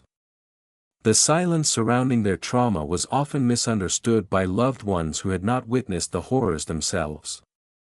The emotional distance between veterans and civilians became one of the war's most lasting human legacies, one that would echo in memoirs, novels, and conversations for decades to come. Families who had lost sons, brothers, fathers, and friends found themselves navigating a world filled with empty chairs and unspoken memories. The sheer number of the dead made grief a near-universal experience. Communities across continents held their own stories of sacrifice and loss, weaving them into the broader narrative of the war. In some towns, entire classes of schoolchildren had marched off to enlist together, only to leave behind generations marked by absence. These losses altered the social fabric, changing the way people thought about duty, sacrifice, and the value of life. Many who lived through that era carried with them a sense of tragedy that remained just beneath the surface of daily existence. Governments also grappled with the war's consequences. Veterans needed pensions, medical care, and support to reintegrate into society. Widows and orphans required assistance as they rebuilt their lives. Economies that had been strained to the breaking point during the war faced the challenge of transitioning back to peacetime production. Factories that had manufactured weapons and ammunition now needed to find new purposes. Trade networks that had been disrupted by naval blockades and political upheaval needed to be restored. Many nations carried enormous debts from the war, and financial instability became a defining feature of the interwar period. These economic hardships fueled political unrest, contributing to the rise of movements that promised radical solutions. The war also reshaped social roles in profound ways. Women had taken on new responsibilities during the conflict, working in factories, driving ambulances, running farms, and serving in medical units. Their contributions demonstrated their capability and challenged long-standing beliefs about gender roles. After the war, women in many countries demanded and gained greater political rights, including the right to vote. These changes were not universal, nor were they achieved without resistance, but the war had accelerated the transformation of societies and opened doors that would not easily be closed again. The physical landscape of Europe bore the war's scars long after the fighting ended. Fields that had once produced wheat and barley remained pitted with craters. Forests destroyed by artillery bombardment struggled to grow back. Farmers plowing their land unearthed shells, shrapnel, and remnants of trenches. Some regions were so contaminated by unexploded ordnance and chemical residue that they were declared unfit for habitation. Entire villages that had stood on ancient ground were erased, remembered only through photographs and memorial stones. These silent reminders of devastation spoke to future generations, urging them to understand the magnitude of what had happened. The cultural memory of the First World War evolved as time passed. For those who lived through it, the war was a deeply personal experience, tied to specific places, events, and people. But for younger generations, the war became a symbol of broader themes. It represented the dangers of pride, the fragility of peace, and the immense cost of global conflict. Artists, writers, and filmmakers explored these themes, creating works that examine not only the war itself but also its emotional and psychological legacy. Through novels, plays, paintings, and films, the war continued to resonate, shaping global conversations about violence, memory, and the value of human life. Even as nations focused on the future, the First World War remained a touchstone in discussions of diplomacy and conflict. Leaders who remembered the failures of 1914 approached crises with caution, knowing how quickly misunderstandings could spiral out of control.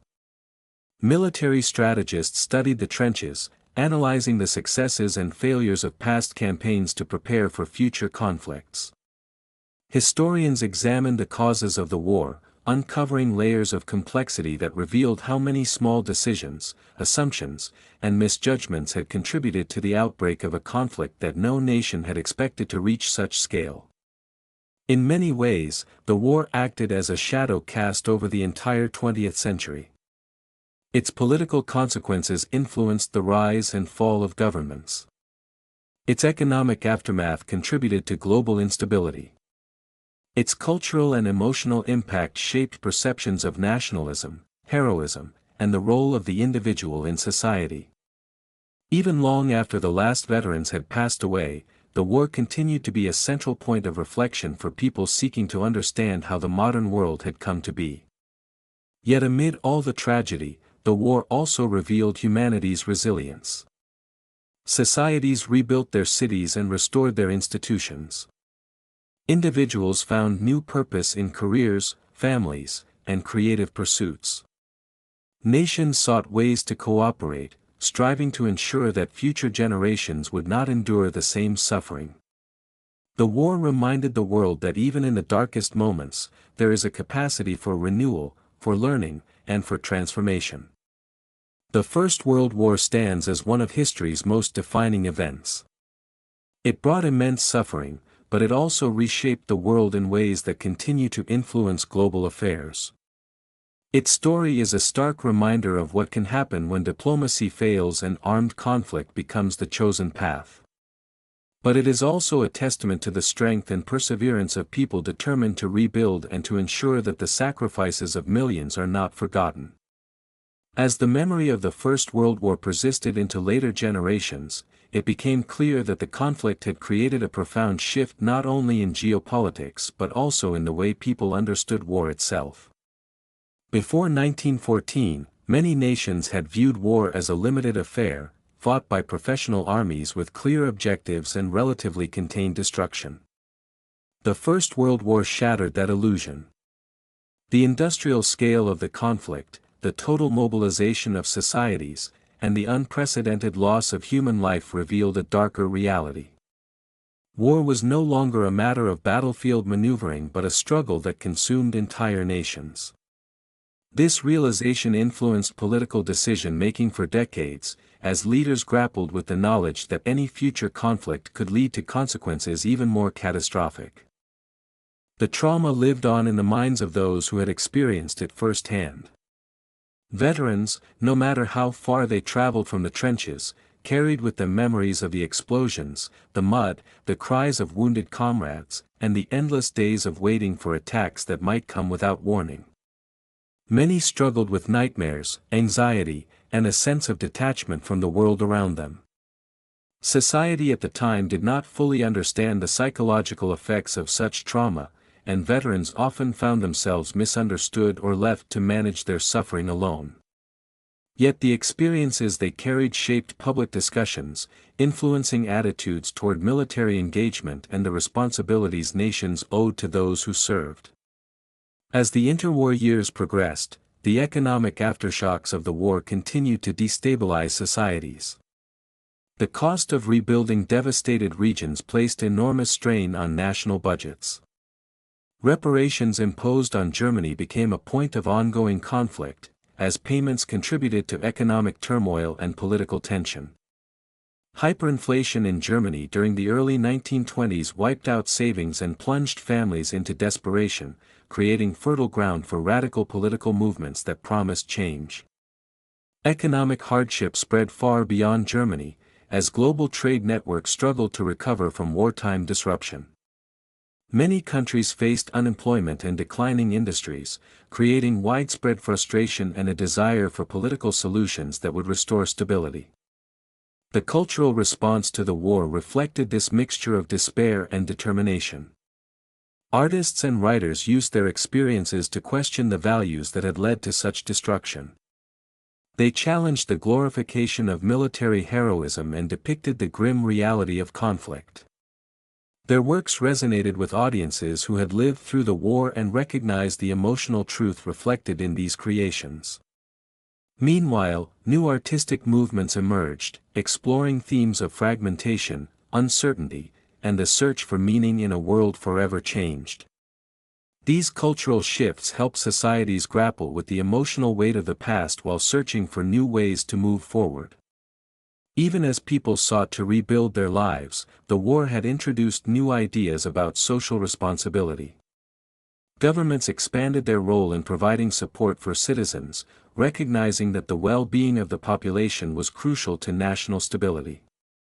Pensions for veterans, assistance for widows and orphans, and programs to rebuild homes and infrastructure became central elements of public policy. These efforts laid the foundation for broader social programs in later decades, demonstrating how societies could work together to recover from immense collective trauma. The international community continued to explore ways to maintain peace and prevent future conflicts. Diplomatic conferences, arms reduction discussions, and treaty negotiations reflected a growing understanding that nations needed mechanisms for cooperation. Yet these efforts were often challenged by competing interests, mistrust, and the lingering effects of wartime grievances. The League of Nations attempted to mediate disputes and promote dialogue, but its influence remained limited without the full support of the world's most powerful nations. Still, it represented an important step toward the idea that global peace required global participation, a concept that would eventually play a central role in shaping international institutions after the Second World War. For individuals living in the post-war world, daily life was shaped by both the desire for normalcy and the lasting impact of the conflict. People married, raised families, started businesses, and pursued education. Cities rebuilt their streets and reopened their theaters. Yet beneath the surface, the war remained a constant reference point. Anniversaries of major battles brought moments of reflection. Photographs of soldiers who never returned remained displayed in homes. Cemeteries dotted the countryside, their rows of graves a stark reminder of the human cost of war. Even for those born after 1918, the presence of these memorials created a connection to a past that had shaped their world in ways they might not fully understand but could never entirely escape. The war also influenced political thought in ways that extended beyond individual nations. Ideas about national self-determination, emphasized during the peace conferences, encouraged various groups to seek autonomy or independence. These ideas spread quickly, inspiring political movements in regions that had long been under imperial rule. While not all of these movements achieved their aims immediately, the momentum they generated would eventually lead to significant transformations in the mid-20th century as colonial empires declined and new nations emerged across Asia, Africa, and the Middle East. Even scientific fields continued to feel the influence of the war. Medical researchers studied the long-term effects of injuries sustained during the conflict, gaining insights that improved treatment for future generations. Engineers and inventors applied lessons learned from wartime production to peacetime industries. Advances in aviation, prompted by wartime necessity, accelerated further, making air travel more reliable and accessible. Communication technologies expanded rapidly, connecting distant regions and reshaping the global circulation of news and information. These developments reflected the complex legacy of the war, demonstrating how human creativity could emerge from even the most destructive circumstances. Through all these changes, the story of the First World War remained a powerful force in shaping global consciousness. It served as a reminder of what could happen when nations allowed rivalry and suspicion to overshadow cooperation. It highlighted the consequences of diplomatic failure and the dangers of unchecked nationalism. But it also revealed the resilience of people who, despite immense suffering, continued to rebuild and strive for a peaceful future. The memory of the war inspired many to work toward preventing similar conflicts, even as others struggled to reconcile the lessons of the past with the realities of the present. As the world moved forward into new eras of challenge and transformation, the First World War remained a pivotal moment in history. It marked the end of one age and the beginning of another. It altered borders, toppled empires, and reshaped societies. It demonstrated both the destructive power of human conflict and the profound capacity for recovery. Its legacy continued to influence decisions in diplomacy, culture, economics, and social policy, proving that even long after the last shots were fired, the echoes of the war would continue to shape the world. As the decades moved further away from the final guns of 1918, the influence of the First World War continued to ripple outward, shaping not only the lives of those who had lived through it but the direction of nations and cultures across the globe. The war had been more than a clash of armies, it had been a turning point that altered the essential assumptions upon which societies were built. Its legacy could be found in diplomatic decisions, in cultural expressions, in political upheavals, and in the quiet stories carried by families, passed down through generations who never saw the battlefields but lived in a world permanently changed by them. For many, the war introduced a profound sense of vulnerability. Before 1914, European nations had viewed themselves as the center of global stability and progress. Their empires spanned continents, their economies thrived, and their scientific achievements inspired admiration across the world. The war shattered that sense of confidence. In its aftermath, people grappled with the realization that the structures they had believed were stable were in fact fragile. Empires collapsed, leaving behind questions about governance, identity, and the future of international cooperation. Populations that had once trusted leaders to guide them safely toward prosperity now looked at political decisions with skepticism shaped by the memory of how easily misjudgment could lead to disaster. This shift in perspective influenced every field of human endeavor. Philosophers reconsidered the nature of truth, morality, and human purpose. Artists broke away from traditional forms, experimenting with abstraction, surrealism, and expressionism as ways to process the trauma and dislocation of the war.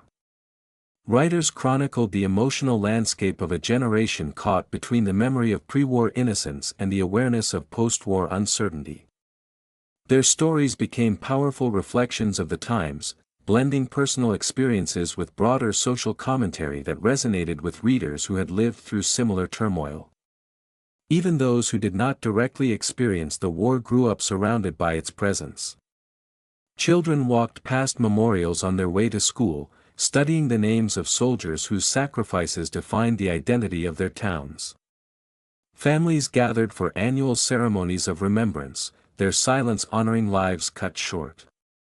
Schools taught the history of the war not as a distant event but as a defining chapter in their national story.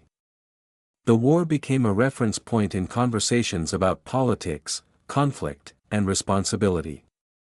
It was a constant reminder of the need to learn from the past, even as societies sought to define the path ahead.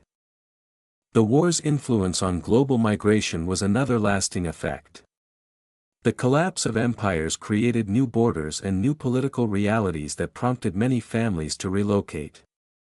Communities uprooted by conflict or drawn by economic opportunity began to rebuild their lives in unfamiliar places.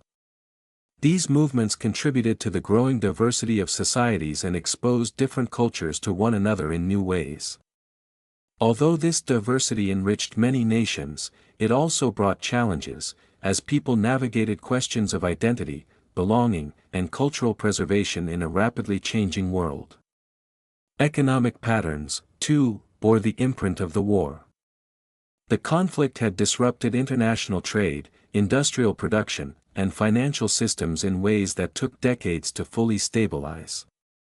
The debts accumulated by nations during the war placed long-term strains on national budgets, limiting their ability to invest in public programs and economic development. Inflation, labor unrest, and shifting markets defined much of the interwar period. When the Great Depression struck in 1929, the vulnerabilities created by the First World War deepened, casting millions into unemployment and poverty. The resulting instability fueled political movements that promised transformation, often at the cost of democratic principles. These developments underscored how the war's influence extended far beyond its battlefields, shaping the economic and political landscapes of an entire generation. Yet amid these challenges, the war also inspired efforts to create a more just and peaceful world. Nations debated the meaning of sovereignty, human rights, and international law. The concept of collective security gained traction, although imperfectly implemented. Activists advocated for disarmament, believing that limiting military capabilities could prevent future wars.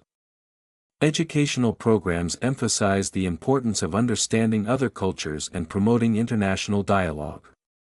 Though these efforts often faced obstacles, they reflected a growing awareness that peace required active commitment rather than passive hope. Farmers and villagers in regions once scarred by fighting continued to encounter reminders of the war as part of their daily lives. Plows uncovered rusted helmets, fragments of uniforms, and unexploded shells.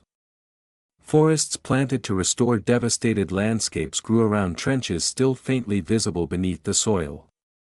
These silent remnants served as physical markers of the past, connecting present generations to the experiences of their ancestors. Many communities chose to preserve sections of old trenches and battlefields, transforming them into historical sites that invited visitors to walk where soldiers had once fought, slept, and dreamed of home. These locations became powerful educational tools, offering a tangible sense of the war's reality far removed from textbooks and documentaries. Across the world, the First World War influenced ideas about citizenship, duty, and national identity. The immense sacrifices made during the conflict prompted nations to rethink their obligations to citizens, leading to expanded social programs, improved labor protections, and greater political representation. Women's participation in the workforce during the war accelerated movements for suffrage, leading to voting rights in many countries. This shift reshaped political landscapes, gradually opening the door to greater equality and participation in public life. At the same time, ideas about nationalism underwent transformation. For some, the war reinforced national pride and the importance of defending one's homeland. For others, it revealed the dangers of extreme nationalism, prompting movements that emphasized international cooperation and peace. Even military strategy and doctrine evolved in response to the war's lessons. Military academies studied the failures and successes of trench warfare, examining how the assumptions of 1914 had collapsed under modern firepower. The role of tanks, aircraft, and coordinated infantry tactics became central to new military strategies. The importance of logistics, communication, and technology gained greater emphasis, shaping the planning of future conflicts. Nations recognized that wars of the future would not resemble those of the past, and that the scale of destruction possible with modern industrial power demanded more thoughtful approaches to avoiding conflict. The war also influenced the development of humanitarian efforts. The suffering experienced by soldiers and civilians alike prompted the expansion of organizations dedicated to medical care, disaster relief, and refugee assistance. The Red Cross, already established before the conflict, gained wider recognition for its role in providing aid to the wounded and displaced. International agreements regarding the treatment of prisoners of war and the protection of civilians were strengthened in the decades that followed, reflecting a growing awareness of the need for ethical standards even amid armed conflict.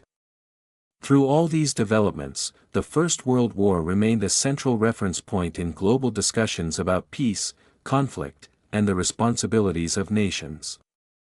Its memory served as both a warning and a guide, reminding the world of the consequences of unchecked rivalry and the necessity of cooperation. As new generations sought to understand their place in a rapidly changing world, the war's legacy continued to shape their perspectives, offering lessons about courage, sacrifice, error, and resilience. As the world advanced further into the 20th century, the shadow of the First World War remained long and unmistakable. Every major development in international affairs, every attempt to negotiate peace, and every rising political movement seemed to carry echoes of decisions made during those tumultuous years. The war had not only redrawn borders and toppled empires, it had altered the way nations understood themselves and their place in the world. It forced societies to confront difficult questions about leadership, responsibility, and the fragile balance between ambition and cooperation. Even as new advancements in science and technology reshaped daily life, the war lingered in the collective consciousness as a reminder of both humanity's potential and its vulnerability. The passage from one generation to the next did not erase the emotional imprint of the conflict. Those who had lived through the war often spoke of it with a mixture of sorrow, disbelief, and solemn pride. Their stories, told at kitchen tables, community gatherings, and quiet moments of reflection, were absorbed by children and grandchildren who had never experienced war firsthand but who came to understand its gravity through the memories of those closest to them. The war became part of family histories, shaping identities and influencing how people saw their own place in the world. In many households, faded photographs of soldiers in uniform remained displayed as symbols of sacrifice, resilience, and remembrance. As these personal stories circulated through families and communities, broader narratives continued to unfold within nations. Governments studied the causes of the war, analyzing diplomatic failures and military strategies to understand what had gone wrong. Many believed that the conflict had been the result of miscommunication, fear, and the rigid alliance system that had left little room for negotiation. Others argued that deeper ideological and economic tensions had made war almost inevitable. These debates shaped foreign policy decisions for decades, influencing how leaders approached crises and how they sought to maintain stability. Even when the world seemed far removed from the trenches of the Western Front, the lessons of the First World War remained at the forefront of strategic thinking. As time progressed, the world experienced profound technological and scientific transformations, many of which could trace their origins back to innovations developed during the war.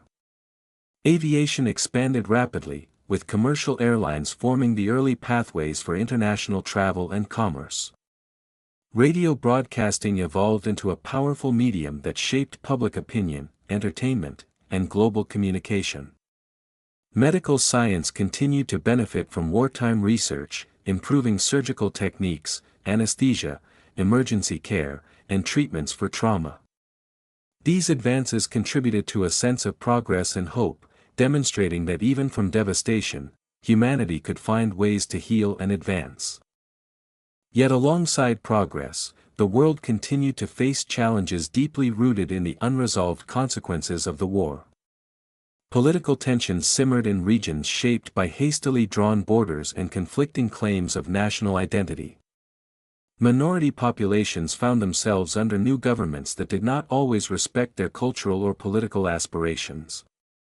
Economic instability persisted in many countries as they struggled to rebuild industries, repay debts, and adapt to shifting global markets.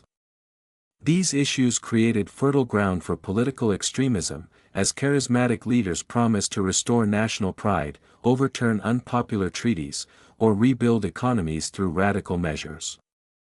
Although the world hoped to move beyond the conflict, the enduring instability revealed that the peace achieved in 1918 had been fragile from the beginning. Across Europe, ceremonies of remembrance became yearly traditions that connected the past to the present. Veterans stood beside young children at memorial services, bridging generations through shared moments of silence. These rituals carried deep significance. They served as reminders not only of the sacrifices made but also of the responsibility carried by the living to uphold the values for which so many had died. The silence that fell on Armistice Day was not empty. It was filled with the echoes of memories, the weight of history, and the hope that future generations would learn from the past. Cultural reflections on the war continued to evolve. As authors, filmmakers, and historians examined the conflict from new angles, they uncovered layers of complexity that earlier narratives had overlooked. Memoirs written by nurses revealed the emotional burden of caring for the wounded. Diaries from civilians described the fear and uncertainty of living under bombardment. Letters from soldiers captured moments of camaraderie, despair, humor, and longing. These intimate accounts brought humanity into the broader historical narrative, reminding readers that behind every strategic decision and battlefield movement were individuals whose lives were forever changed by the events unfolding around them. In academic circles, scholars continued to reinterpret the causes and consequences of the war, influenced by new research, changing political contexts, and evolving perspectives. Some argued that the war had been the product of deep structural forces that extended far beyond individual leaders or diplomatic missteps. Others emphasized the role of miscommunication and the absence of effective international institutions capable of mediating crises. Still others pointed to the dangers of nationalism, militarism, and imperial competition. These discussions ensured that the war remained a vibrant subject of inquiry, with each generation bringing its own questions and insights. The war's influence on global governance became increasingly apparent as the 20th century progressed. The League of Nations, though ultimately unable to prevent further conflict, introduced concepts that would later form the basis for more robust international institutions. Ideas about collective security, international cooperation, and the need for mechanisms to mediate disputes were refined, debated, and eventually incorporated into organizations that played significant roles in shaping global stability. The war had demonstrated the necessity of dialogue and cooperation, even if the world was still learning how to achieve these goals effectively. In many ways, the First World War became a mirror through which societies examined their values, ambitions, and responsibilities. It highlighted the dangers of arrogance, suspicion, and the belief that conflict could solve complex problems. It revealed the devastating human cost of war and the need for leaders to act with wisdom and restraint. At the same time, it showcased the resilience of people who endured unimaginable hardship and still found ways to rebuild their lives. Their determination became an enduring source of inspiration, a testament to the human capacity for recovery, empathy, and hope. As the story of the First World War continued to be told, it served not only as a historical account but as a guide for understanding the modern world. It influenced how nations viewed alliances, diplomacy, and the pursuit of peace. It shaped discussions on human rights, national self-determination, and international conflict. It reminded people that the choices made by individuals and nations could have far-reaching consequences, and that preserving peace required constant vigilance, empathy, and cooperation.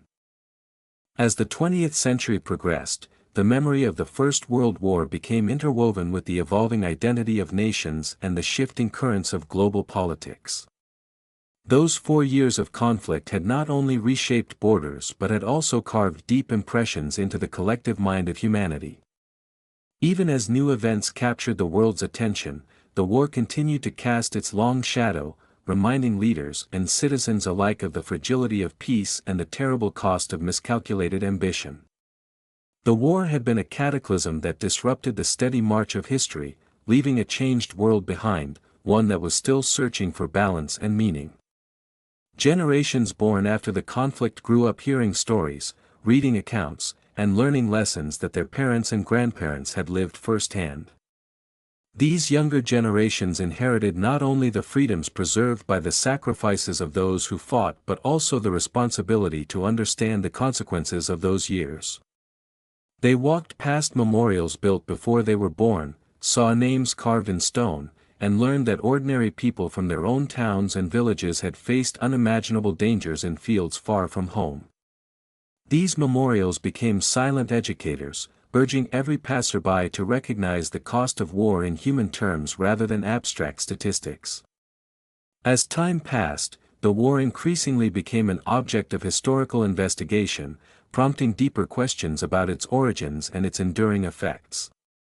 Scholars examined the interplay of political ambition, economic competition, militarism, and nationalistic rhetoric that had shaped the decades before 1914.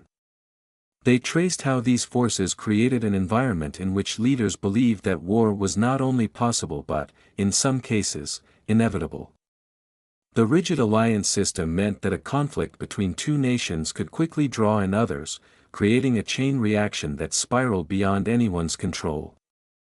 These analyses reinforced the understanding that the war was not caused by a single event but by a combination of long-standing tensions and momentary misjudgments that collectively pushed Europe into catastrophe. The social transformations brought about by the war remained visible for decades. In many countries, women who had entered the workforce gained independence and confidence that influenced movements for equal rights. Although progress varied across nations, the war had undeniably shifted the boundaries of what society considered possible. The idea that women could contribute significantly to national strength was no longer theoretical, it had been proven during the war years, when they had taken on roles essential to the survival of their societies. This transformation reshaped political landscapes and became one of the lasting changes in the years that followed. Cultural responses to the war continued to evolve as new generations of writers, artists, filmmakers, and musicians interpreted its meaning. The works created in the immediate aftermath had conveyed raw emotion and a sense of disillusionment. Later generations approached the war with a broader perspective, balancing personal stories with historical understanding. Their works encouraged deeper reflection on themes of loyalty, sacrifice, loss, and the search for meaning amid devastation. Through novels, plays, paintings, and films, the First World War remained present in global culture, inviting audiences to connect emotionally with the experiences of those who had lived through it. Meanwhile, the physical landscape of Europe remained marked by the war in ways that could not easily be erased. Farmers still uncovered shells buried beneath the soil. Forests planted to heal the land grew around faint trench lines barely visible beneath leaves and grass. Cemeteries remained immaculate, their symmetry conveying both the dignity of the fallen and the scale of the loss. Visitors walked among the rows of gravestones, reading names, ages, and dates, and feeling the weight of lives cut short. These places became destinations for reflection, where history felt close and the vastness of the conflict became unmistakably human. In the global political sphere, the memory of the war influenced the development of new institutions and ideas. The League of Nations, although imperfect, had introduced the concept of international cooperation as a means of maintaining peace. After its shortcomings became apparent, nations worked to refine and strengthen these ideas, recognizing that global security required partnerships, transparency, and systems capable of addressing disputes before they escalated. The war had shown what could happen when nations acted in isolation, guided only by fear or ambition. It forced the world to consider how much more might be gained through dialogue, accountability, and shared responsibility. Military strategy and planning continued to draw upon lessons from the war. Commanders studied how technological innovation had transformed the battlefield, often with devastating consequences.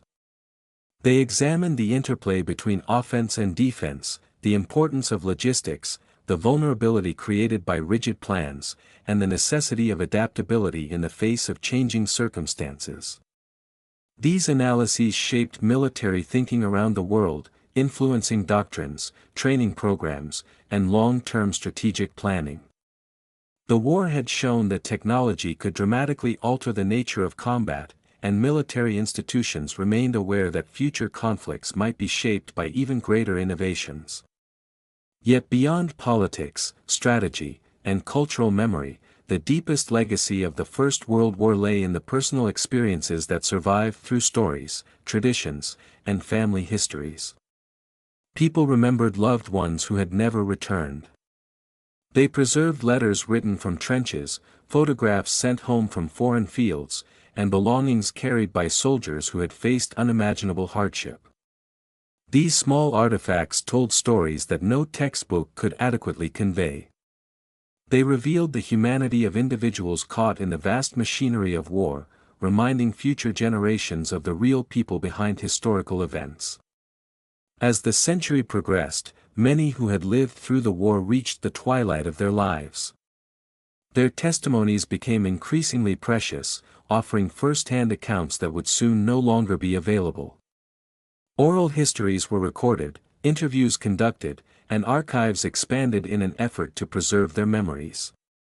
Historians, students, and ordinary citizens listened, aware that they were hearing voices from a world that had shaped their own but which was slowly fading into the past. These efforts ensured that the legacy of the war would remain alive not only in academic research but also in personal and emotional terms. The First World War remains a defining moment in world history because it represents the intersection of human ambition, error, resilience, and transformation. It reminds us of the extraordinary consequences that can arise from unresolved tensions and inadequate communication. It demonstrates how quickly societies can be drawn into conflict and how difficult it can be to control the course of war once it begins. Yet it also reveals the strength of human spirit, the capacity to rebuild, to reconcile, and to create meaning from loss. The story of the First World War is not confined to the years between 1914 and 1918. It is a story that continues to unfold through the generations shaped by its consequences. Its lessons, about diplomacy, unity, responsibility, and the value of peace, remain profoundly relevant in every era. To study the war is not merely to recount battles or treaties, but to understand the choices and experiences that define humanity's shared journey. As the memory of the First World War continued to influence global thought, the world gradually entered a period in which the conflict became not only a remembered event but a deeply studied one. Schools taught its history in detail, historians devoted entire careers to understanding its causes, and societies reflected constantly on what the war revealed about human nature and the fragility of international systems. The war had been a turning point because it forced nations to confront questions they had long ignored. It challenged assumptions about honor and glory, about strength and security, and about the belief that progress would naturally lead humanity toward peace. The war had shown instead that progress, when misused or misunderstood, could intensify destruction rather than prevent it. As nations studied the conflict, a clearer understanding emerged of how interconnected the world had become. Events that seemed isolated, diplomatic disagreements, regional conflicts, political assassinations, had the potential to ignite global crises when combined with mistrust, militarism, and rigid alliances. This awareness created a new emphasis on communication between nations, even as difficulties persisted. Diplomats grew more conscious of the need to manage crises carefully, aware that misinterpretations could have vast and tragic consequences. Leaders recognized the importance of restraint, not only for their own nations but for the stability of the international order. The war continued to shape domestic politics as well. Governments sought to support veterans who struggled with physical and psychological trauma. Many countries established programs aimed at reconstructing economies, restoring infrastructure, and helping those who had lost homes and livelihoods rebuild their lives. These efforts marked the beginning of expanded roles for governments in public welfare, leading to social reforms that would shape the course of the century. People who had experienced the hardships of war understood the value of stability, and many demanded stronger protections for workers, broader access to education, and greater political representation. The war had altered their expectations of what governments should provide, and these expectations influenced political debates for generations. Culturally, the First World War remained a powerful subject. Artists painted scenes that reflected both the horror of the trenches and the resilience of the human spirit. Writers examined themes of disillusionment, camaraderie, and survival. Musicians composed works that captured the emotional landscape of societies grappling with grief and renewal. Filmmakers recreated battles with remarkable detail, bringing the past to life for audiences who wanted to understand the experiences of their ancestors. These cultural expressions ensured that the war continued to be accessible and emotionally resonant, even for those who had not lived through it. In many countries, families devoted great care to preserving letters, diaries, medals, and photographs from the war. These personal artifacts offered insights into the lives of individuals whose stories might otherwise have been lost. Parents showed these objects to their children, explaining the sacrifices of family members and helping new generations understand their heritage. In this way, the memory of the war became ingrained in family history, influencing how people viewed their responsibilities to society and their roles in the world. The war was not simply something that happened in the past, it was something that lived on through the stories and memories of those who preserved its legacy. As the decades advanced, the war also shaped global perceptions of leadership. The conflict had revealed the dangers of arrogance, poor communication, and rigid thinking at the highest levels of government. Leaders who studied the war recognized the importance of flexibility, empathy, and strategic foresight. They understood that decisions made without full understanding of the consequences could lead to devastation on a scale that was difficult to comprehend. These lessons influenced decision-making in later crises, encouraging caution and diplomacy even in moments of intense tension. The First World War also played an essential role in the development of humanitarian principles. The suffering experienced by soldiers and civilians alike inspired movements dedicated to improving the treatment of prisoners of war, protecting civilians in conflict zones, and establishing international standards for humane conduct during war. These efforts gained momentum after the conflict, contributing to the formation of agreements and conventions that aimed to limit the brutality of future wars. Although these principles were not always upheld, they represented an important shift in global consciousness, acknowledging that even in moments of conflict, there must be limits to human suffering. Technologically, the war had accelerated innovation in ways that continued to influence daily life. Aviation expanded rapidly as nations recognized the potential of aircraft not just for warfare but for communication, transportation, and scientific exploration. Medical research advanced significantly, improving treatments for trauma and leading to breakthroughs in surgery, infection control, and rehabilitation. Communication technologies refined during the war became integral to civilian life, shaping news, entertainment, and global connectivity. These developments demonstrated how human ingenuity could emerge from hardship, transforming tools of destruction into instruments of progress. Economically, nations continued to deal with the lingering effects of wartime disruption. Some countries struggled to recover from the destruction of infrastructure, while others faced the challenge of repurposing industries that had been devoted entirely to wartime needs. Trade networks were gradually rebuilt, and new economic alliances formed as nations sought stability and growth. Yet even with recovery underway, the memory of wartime scarcity influenced economic policy and public attitudes toward resource management. Families who had lived through shortages often kept habits of frugality and preparedness, passing them down to younger generations who inherited stories of rationing and uncertainty. The war also influenced discussions about national identity and belonging. In many countries, the sacrifices of soldiers contributed to a sense of shared identity and purpose. Communities united in grief and remembrance, finding strength in their collective experience. At the same time, the creation of new nations from the ruins of old empires introduced complex questions about culture, language, and governance. Populations that had long lived under imperial rule sought to define themselves in new political contexts, navigating tensions between tradition and modernity. These developments contributed to a changing global landscape in which ideas of self-determination and national sovereignty were increasingly central. Globally, the First World War became a point of reference in debates about conflict and peace. It served as a warning about the dangers of unchecked nationalism, the pitfalls of arms races, and the catastrophic consequences of misjudged political decisions.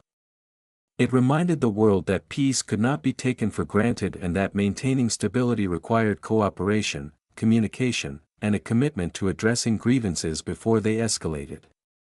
These lessons became even more urgent in times when international tensions began to rise again, prompting leaders to look back at the decisions that had shaped the war and consider how to avoid repeating them. Yet amid all these global developments, the most enduring legacy of the First World War remained the human stories that survived through memory. Stories of bravery, fear, sacrifice, and longing. Stories of families who waited for loved ones who never returned. Stories of soldiers who endured unimaginable conditions and still found moments of humanity amid chaos. These stories became the heartbeat of the war's legacy, reminding the world that behind every historical event are individuals whose lives were shaped forever by the forces around them. As the world moved deeper into the 20th century, the First World War remained a defining reference point for nearly every major development that followed. Even as new generations were born into a world that seemed far removed from the trenches of the Western Front, the war's imprint could still be felt in international relations, cultural narratives, and the quiet reflections of families who preserved the stories of those years. The conflict had been so immense, so transformative, that time alone was not enough to diminish its significance. Instead, the memory of the war evolved, becoming woven into the identity of nations and the collective consciousness of humanity. Institutions and governments continued to examine the lessons of the war, seeking to understand how a series of diplomatic failures and escalating tensions had spiraled into a global catastrophe. The sense that the war had been avoidable haunted political discourse for decades. Leaders understood that misinterpretation, rigidity, and unchecked assumptions could have devastating consequences. This awareness influenced foreign policy in countless subtle ways, shaping decisions about alliances, negotiations, and military planning. Even when nations faced new threats or emerging conflicts, the memory of 1914 remained a cautionary tale about how quickly peace could unravel. Public memory of the war also continued to evolve. Veterans, now aging, shared their experiences in interviews, memoirs, and community gatherings. Their words carried the weight of first-hand testimony, offering insights that no textbook could fully capture. They spoke of fear and courage, of friendships formed in the direst of circumstances, and of the emotional scars that persisted long after the fighting had ended. As their voices grew fewer, societies realized the importance of preserving their memories, recognizing that the passing of each veteran meant the loss of a direct link to one of history's most consequential events. Communities across the world created museums, archives, and memorial centers dedicated to the war's history. These institutions collected letters, diaries, photographs, uniforms, and personal belongings, preserving them not only as artifacts but as stories.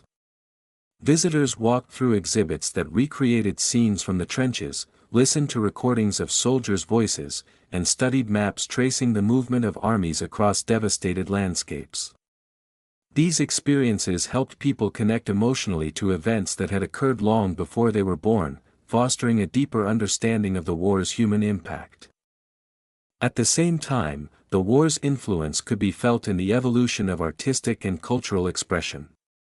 Writers continued to explore its themes, drawing on archival materials and personal accounts to illuminate the emotional depth of the conflict. Films brought the war to life for new audiences, using advances in technology to portray battles with unprecedented realism. Artists experimented with styles that conveyed the fragmentation and dislocation experienced by those who had lived through the war. Their work captured not only the physical destruction but also the psychological upheaval that had reshaped societies. The First World War also continued to shape discussions about nationalism, identity, and global cooperation. Many nations recognized that the aggressive nationalism of the pre-war years had contributed to the escalating tensions that ignited the conflict. In the decades that followed, political thought in many parts of the world sought to balance national pride with a recognition of shared global interests. The war had shown that the destinies of nations were interconnected, and that cooperative structures were necessary to maintain peace. Although achieving this balance proved challenging, the desire to prevent another catastrophe remained a central guiding principle. Advancements in technology continued to build on innovations developed during the war. Aviation became an essential part of global transportation and communication. Fields that had once seen fragile biplanes flying over battlefields now became sites of busy airports, connecting cities and continents. Medical knowledge gained from treating war injuries improved civilian healthcare systems. Radio, once a tool for military communication, evolved into a medium that shaped culture and public life. Each of these developments carried echoes of the war's legacy, demonstrating how human ingenuity could transform even the harshest experiences into opportunities for progress. The war's influence on global politics remained profound. Many of the territorial changes and new nations created in the aftermath of the conflict became focal points for future disputes. Ethnic groups divided by new borders sought autonomy or reunification. Governments struggled to integrate diverse populations within newly formed states. These challenges were not simply remnants of the past, they were part of a continuing story that showed how deeply the war had altered the political landscape. Diplomats and scholars studied these complexities, recognizing that the legacies of the war reached far beyond the moment the armistice was signed. In everyday life, the legacy of the war persisted in ways both obvious and subtle. Communities honored anniversaries of major battles, not as celebrations but as moments of solemn reflection. Families maintained traditions of remembrance, passing down stories and values shaped by the experiences of those who had lived through the war. Schools taught students about the conflict not only to convey historical facts but to instill an understanding of the consequences of conflict and the importance of peaceful resolution. These educational efforts aimed to ensure that the memory of the war would not fade with time, and that future generations would learn from its lessons. Through all these developments, the First World War continued to serve as a moral and historical guidepost. It reminded the world that conflict, once unleashed, could spiral far beyond its origins. It showed that progress and innovation, when coupled with competition and mistrust, could lead to devastation rather than advancement. Yet it also revealed the resilience and compassion of those who endured its hardships, demonstrating humanity's capacity to rebuild and to seek a better future even in the aftermath of profound trauma. As the 21st century progressed, the war remained a subject of reflection for historians, policymakers, and citizens alike. New research uncovered details that added depth to the understanding of how the conflict unfolded.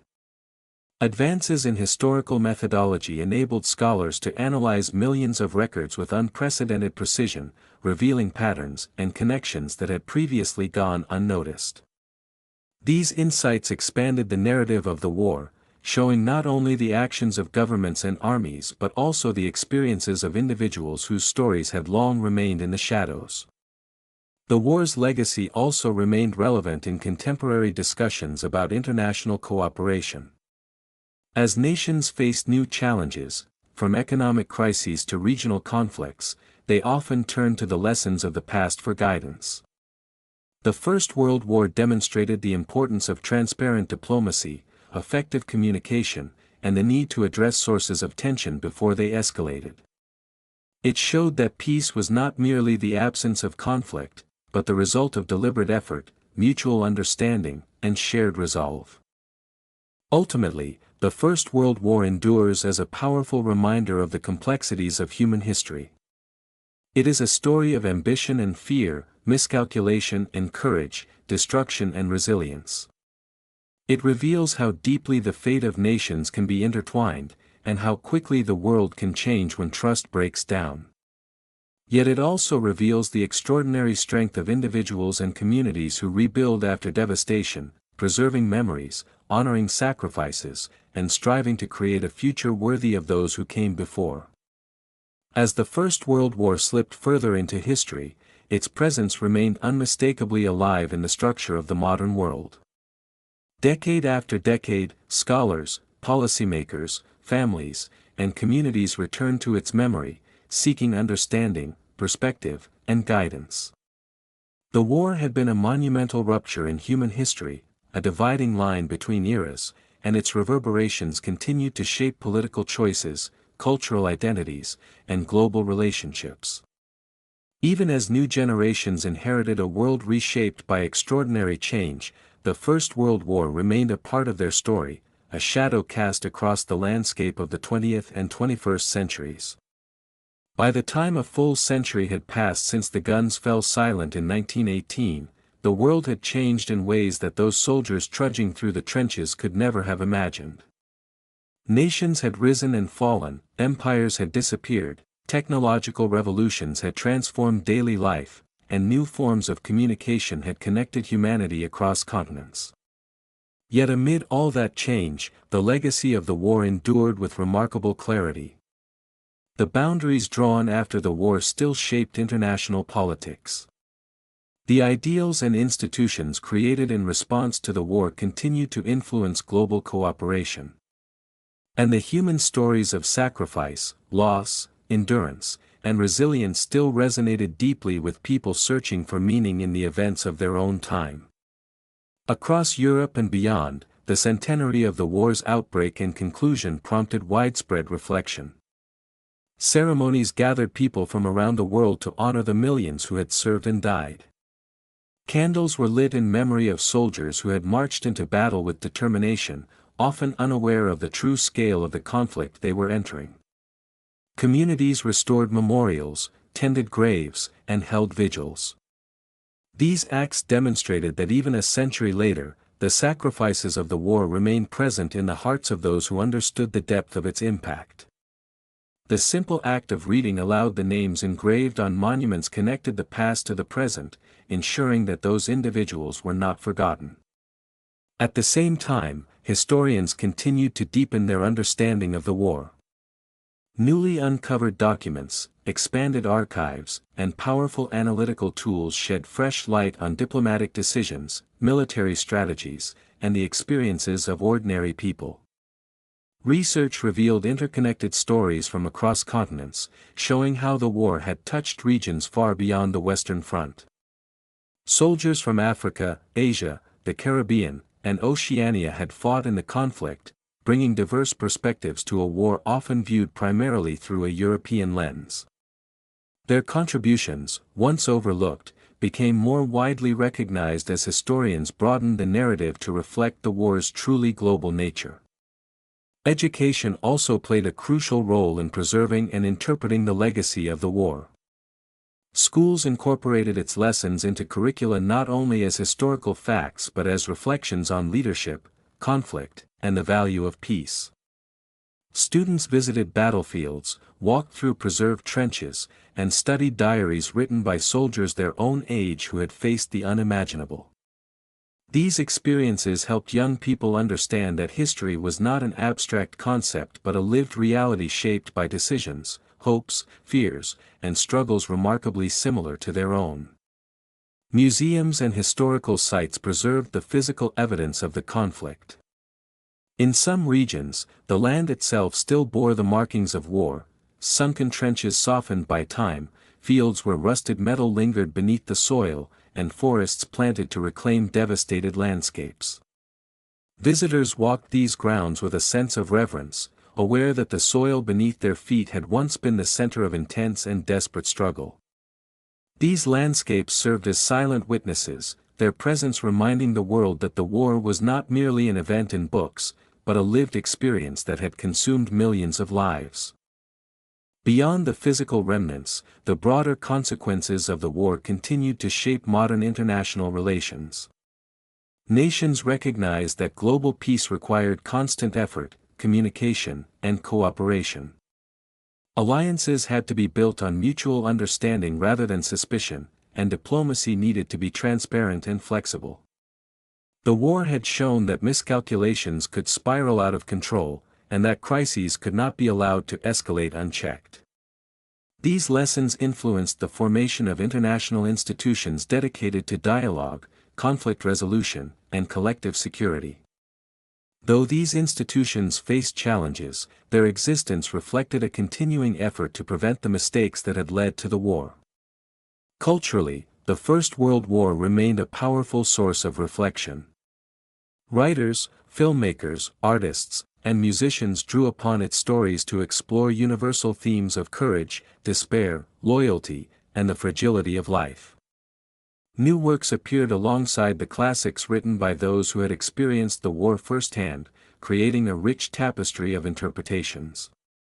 These cultural contributions helped ensure that the emotional truth of the war remained accessible to later generations. They conveyed not only the scale of the conflict but the intimate human moments that defined it, the friendships formed in adversity, the longing for home, the fear of the unknown, and the determination to endure. The war's impact on global demographics also became a subject of study. Entire communities were shaped by the loss of a generation of young men. The demographic gap created by these losses influenced family structures, labor markets, and the social fabric of many nations. Women who had taken on expanded roles during the war years continued to contribute to economic, political, and cultural life in transformative ways. Their experiences challenged traditional norms and accelerated movements for equality, creating ripple effects that extended far into the future. In many countries, governmental reforms introduced after the war became foundational to modern social systems. Veterans' pensions, healthcare programs, worker protections, and expanded voting rights reflected a new understanding of government as a protector of public welfare. These reforms demonstrated a recognition that societies must care for those who sacrifice for the common good, and that stability depended on addressing the needs of all citizens. These ideas continued to inform public policy long after the war had ended, shaping national identities and expectations. Even the natural environment bore traces of the war. Forests planted to restore devastated regions grew into mature woodlands, their quiet beauty contrasting sharply with the violence that had scarred the land a century earlier. Lakes formed in craters left by massive explosions, creating new ecosystems that stood as unexpected symbols of renewal. Birds nested in places where artillery once roared, and wildflowers bloomed where trenches had once cut through the earth. Nature's slow reclaiming of the land offered a powerful metaphor for healing and regeneration, even as the memory of the war remained rooted beneath the surface. As the century turned and the world entered the era of digital communication, the war's legacy found new forms of expression. Documentaries brought forgotten stories to life with vivid detail. Digital archives made letters, photographs, and records accessible to anyone with an internet connection. Families traced their ancestry to understand how the war had shaped their lineage. Social platforms allowed people from across the world to share memories, research, and reflections. In these modern expressions, the war found a renewed place in global memory, demonstrating that even as technology changed the way people connected, the stories of the past remained essential to the identity of the present. Throughout all these developments, the First World War maintained its place as a central turning point in modern history. It was a conflict that exposed the costs of rivalry and miscommunication, that transformed societies, and that revealed the extraordinary resilience of humanity. It showed the world the depths of suffering that could result from war, but also the strength of communities determined to rebuild. It forced nations to reflect on their choices and inspired efforts to create systems that would safeguard peace. As the world carried the memory of the First World War further into the modern age, a deeper understanding began to emerge about how profoundly the conflict had shaped not only nations but the entire human experience. The war had created a fracture in history, a point at which old ways of thinking, governing, and living had given way to new, untested forms of global interaction. Those who studied the war realized that its legacy was not confined to the battlefields of Europe but extended into economics, culture, diplomacy, scientific progress, and the moral imagination of humanity. The conflict had altered everything from the structure of empires to the nature of individual identity, forcing societies to confront questions about their values and responsibilities in a rapidly changing world. In the decades following the war, the fragility of peace remained a central theme in international discussions. Leaders understood that the tensions and misunderstandings that had ignited the conflict could arise again if not carefully addressed. The sense of disillusionment that followed the war deepened the world's desire for stability, yet it also created an undercurrent of anxiety. Nations were wary of each other's ambitions, and public opinion reflected a lingering fear of renewed conflict. This atmosphere of cautious optimism and quiet apprehension defined much of global politics in the years that followed, shaping treaties, alliances, and foreign policies that bore the imprint of 1914. The war also altered how people viewed the concept of heroism. Before 1914, romantic notions of battle had shaped public imagination. But the realities of trench warfare shattered those ideals. Veterans returning home spoke not of glory but of fear, endurance, and the unspeakable brutality they had witnessed. Their stories introduced a more complex and realistic understanding of courage, one rooted not in dramatic charges or grand victories but in the perseverance required simply to survive. This new perspective influenced literature, art, and education, reshaping how society honored its heroes and how individuals understood the meaning of sacrifice. For many families, the war's legacy lived on in memories woven into daily life. Some preserved letters written from the front, their pages filled with hopes, fears, and expressions of love. Others kept medals awarded for bravery or photographs of young soldiers who had left home with determination and never returned. These objects became treasured reminders of personal histories shaped by global events. Families passed these stories down, ensuring that younger generations understood not only the facts of the war but the human emotions that defined it. Through these stories, the war persisted as a living memory, anchoring families to their past and shaping their identities. Communities across the world also continued to honor the fallen through ceremonies and rituals that brought people together. In small villages and large cities alike, crowds gathered each year to observe moments of silence, listen to the tolling of bells, and reflect on the vastness of the loss. These rituals became integral to the rhythm of public life, reminding people that remembrance was not merely an act of looking backward but a commitment to learning from the past. The solemnity of these gatherings conveyed the understanding that peace was fragile and required collective effort to preserve. Educational programs grew increasingly sophisticated in their treatment of the war. Teachers encouraged students to explore primary sources, analyze political decisions, and consider the perspectives of those who had lived through the conflict.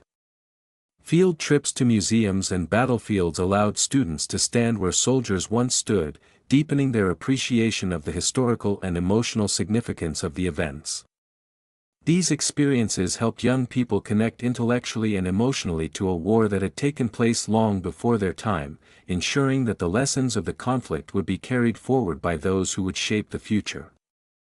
In the realm of diplomacy, the war prompted an expansion of international dialogue and cooperation. Nations recognized that global challenges required collaborative solutions and that isolationism carried risks. The idea of collective security gained wider acceptance, even as its implementation remained fraught with difficulty. Efforts to reduce armaments reflected an acknowledgement of the danger posed by unchecked militarization.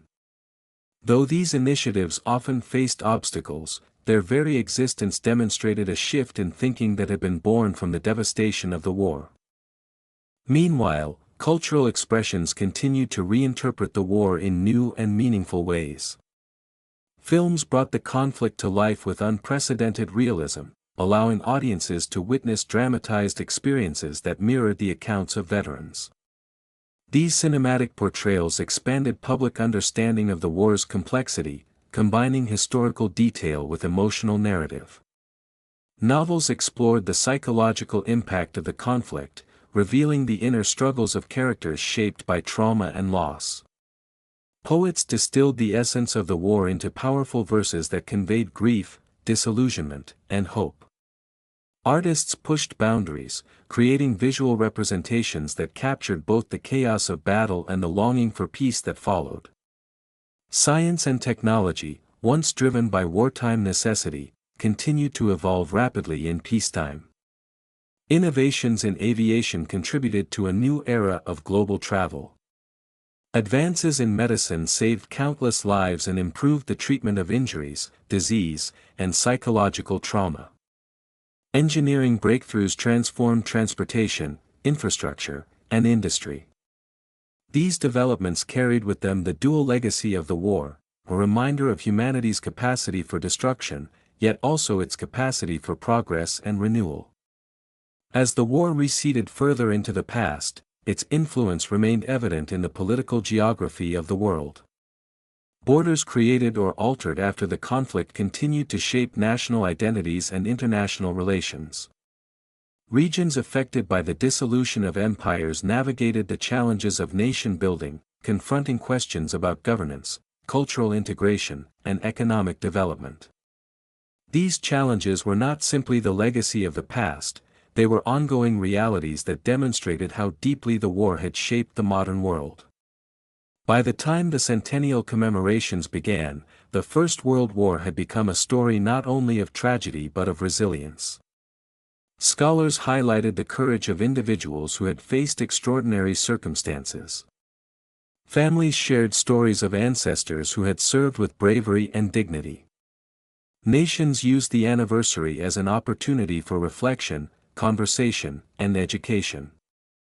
In doing so, they recognized that the war's significance extended beyond historical events. It was a mirror reflecting humanity's choices, strengths, weaknesses, and enduring aspirations. Even as the world moved further from 1918, the war remained relevant. Its lessons continued to guide discussions about international cooperation, conflict resolution, and the importance of diplomacy. It served as a stark reminder of the consequences of failing to address tensions before they escalated. It underscored the need for dialogue, understanding, and respect among nations. The war's legacy, therefore, was not only a historical memory but an ethical imperative, a call to build a world in which the mistakes that led to the conflict would not be repeated. Through remembrance, reflection, and education, the story of the First World War lives on. It endures not as a distant chapter of history but as a profound reminder of what is at stake when peace is lost and what is possible when humanity chooses compassion, cooperation, and wisdom. The war's echoes continue to reach across time, urging each generation to learn, to remember, and to strive for a better future. As the world continued to reflect on the First World War across the backdrop of a new and dynamic century, it became increasingly clear that the conflict had left a legacy far more expansive than what was visible on maps or written in treaties. Its impact had seeped into the collective consciousness of nations and individuals, shaping the very way people understood war, peace, leadership, identity, and responsibility. The memory of the war operated on multiple levels, from personal recollections passed down within families to large-scale diplomatic frameworks built upon lessons learned in the aftermath of destruction. Even as people moved forward, the war remained a presence that quietly informed their understanding of the world. In many ways, the First World War had become a symbol of both the limits and the possibilities of human action. It was a reminder of how quickly trust between nations could collapse, how misunderstandings could multiply, and how decisions made in the heat of crisis could reverberate through generations. At the same time, the war illustrated the remarkable resilience of humanity. Societies that had endured unimaginable loss found ways to rebuild their economies, their cities, and their institutions. Survivors who had experienced the terror of the front lines carried trauma, yet many also carried a sense of renewed appreciation for life, connection, and peace. Their lives became testimonies to the human spirit's capacity to endure and transform suffering into meaning. As time passed, scholarship on the war grew increasingly nuanced. Historians examined archival documents from multiple nations, gaining insight into how political leaders had understood events as they unfolded. These records revealed layers of complexity, including moments of hesitation, fear, doubt, and miscalculation that had previously been overshadowed by broader narratives of blame.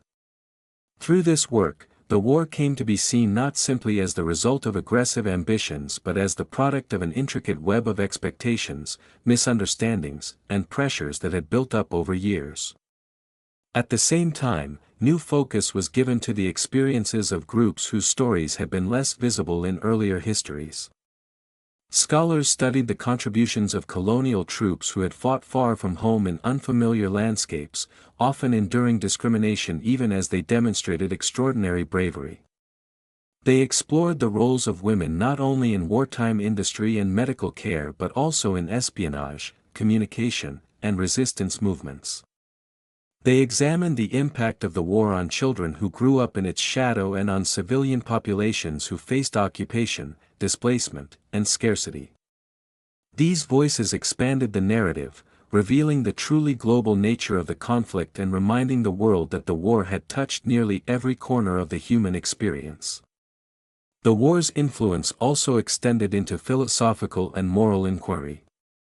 Thinkers grappled with questions about the nature of violence, the ethics of leadership, and the responsibilities of nations toward their citizens. The conflict had shattered long-held assumptions about rational progress, forcing society to confront the unsettling reality that modernity did not guarantee peace. Instead, it revealed that technological advancement, when accompanied by rivalry and mistrust, could intensify conflict rather than prevent it. These realizations shaped political philosophy for decades, inspiring movements that emphasized cooperation, internationalism, and the pursuit of justice. In many nations, the war led to significant political reform. The mass mobilization of society had highlighted inequalities that demanded redress. Returning soldiers, who had risked their lives for their country, expected meaningful participation in the political process. Women who had sustained essential industries during wartime demanded recognition and rights equal to those of men. These efforts brought about expansions in suffrage, labor rights, and social welfare programs. The war had demonstrated the interconnectedness of society and the importance of addressing the needs of all citizens, and these principles took root in legislation and public policy. Yet the shadow of the war also carried warnings. The immense suffering and destruction served as reminders of how fragile peace could be. Leaders understood that maintaining stability required vigilance, diplomacy, and a willingness to resolve disputes before they spiraled beyond control. While hope for a peaceful future persisted, the war had shown that peace was not self-sustaining. It required active effort, guided by lessons learned through hardship. Remembrance became one of the most powerful expressions of these lessons. Across cities and villages, ceremonies honoring the fallen grew into solemn rituals that connected communities across generations. Church bells tolled, parades marched, and moments of silence brought people together in shared reflection. The faces of veterans, present at these ceremonies in their youth and later in their old age, became living reminders of the sacrifices made. As the number of surviving veterans dwindled, societies recognized the urgency of preserving their stories. Schools invited veterans to speak to students, capturing their experiences through interviews and recordings that would endure long after the last eyewitness was gone. In the natural world, too, the war left its mark. Landscapes once scarred by craters and trenches slowly regenerated, but the wounds were not entirely erased. Forests planted in devastated regions grew tall, yet the ground beneath them still held remnants of shells and metal. In some areas, abandoned trenches were preserved as historical sites, their earthen walls softened by time but still recognizable. Visitors walking through these silent pathways felt the weight of history, imagining the soldiers who had once stood there. Nature's recovery offered a powerful symbol of healing, even as the land carried memories beneath its surface. The advancement of global communication gave new life to the war's history. Digital technology allowed researchers, students, and families to access archival materials from across the world. Letters written by soldiers became available online, their words preserved for future generations. Photographs once tucked away in attics were digitized and shared, providing glimpses into the daily lives of those who had served. Families traced their heritage across continents, discovering connections they had never known. In this way, the war, though distant in time, remained vivid in memory. Politically, the war's legacy informed how nations approached alliances, international law, and the prevention of conflict. The idea that nations must work together to maintain peace remained central to global diplomacy. Efforts to address inequality, support human rights, and foster economic cooperation were influenced by the understanding that instability in one region could ripple across the world. Leaders recognized that dialogue and negotiation were essential tools in avoiding the mistakes of the past. The war had demonstrated that isolation and mistrust could turn small disputes into global disasters. Its lessons therefore remained vital to shaping a more peaceful international environment. The First World War also continued to influence literary and artistic expression in powerful ways. Each generation revisited the conflict through new lenses, creating works that reflected their contemporary concerns while drawing on historical memory. Some explored the futility of war, others the resilience of the human spirit, and still others the complexity of leadership and responsibility. Through these works, the war remained a living narrative, constantly reinterpreted in ways that provided insight into both the past and the present. Ultimately, the enduring legacy of the First World War lies in its ability to connect humanity across time. It reveals the immense costs of conflict while illuminating the shared hopes, fears, and aspirations of people around the world. It underscores the responsibilities carried by leaders and citizens alike to foster peace, to remember the sacrifices of those who came before, and to build societies grounded in justice, compassion, and cooperation. The war remains a profound reminder of the consequences of division, but also of the possibility of unity.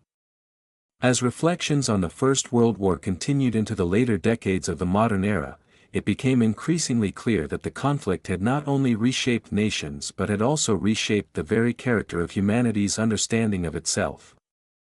The war had forced people to confront questions about human nature, responsibility, and the unpredictable consequences of political ambition. Even though the generation that had lived through the war gradually passed away, the echoes of their experiences remained deeply ingrained in the world they left behind. The legacy of the conflict was not frozen in time, it remained alive, evolving as each new generation interpreted its meaning within the context of their own lives. The war's psychological effects continued to inform studies of trauma and recovery. Early attempts to understand shell shock laid the groundwork for later advancements in psychology and psychiatry.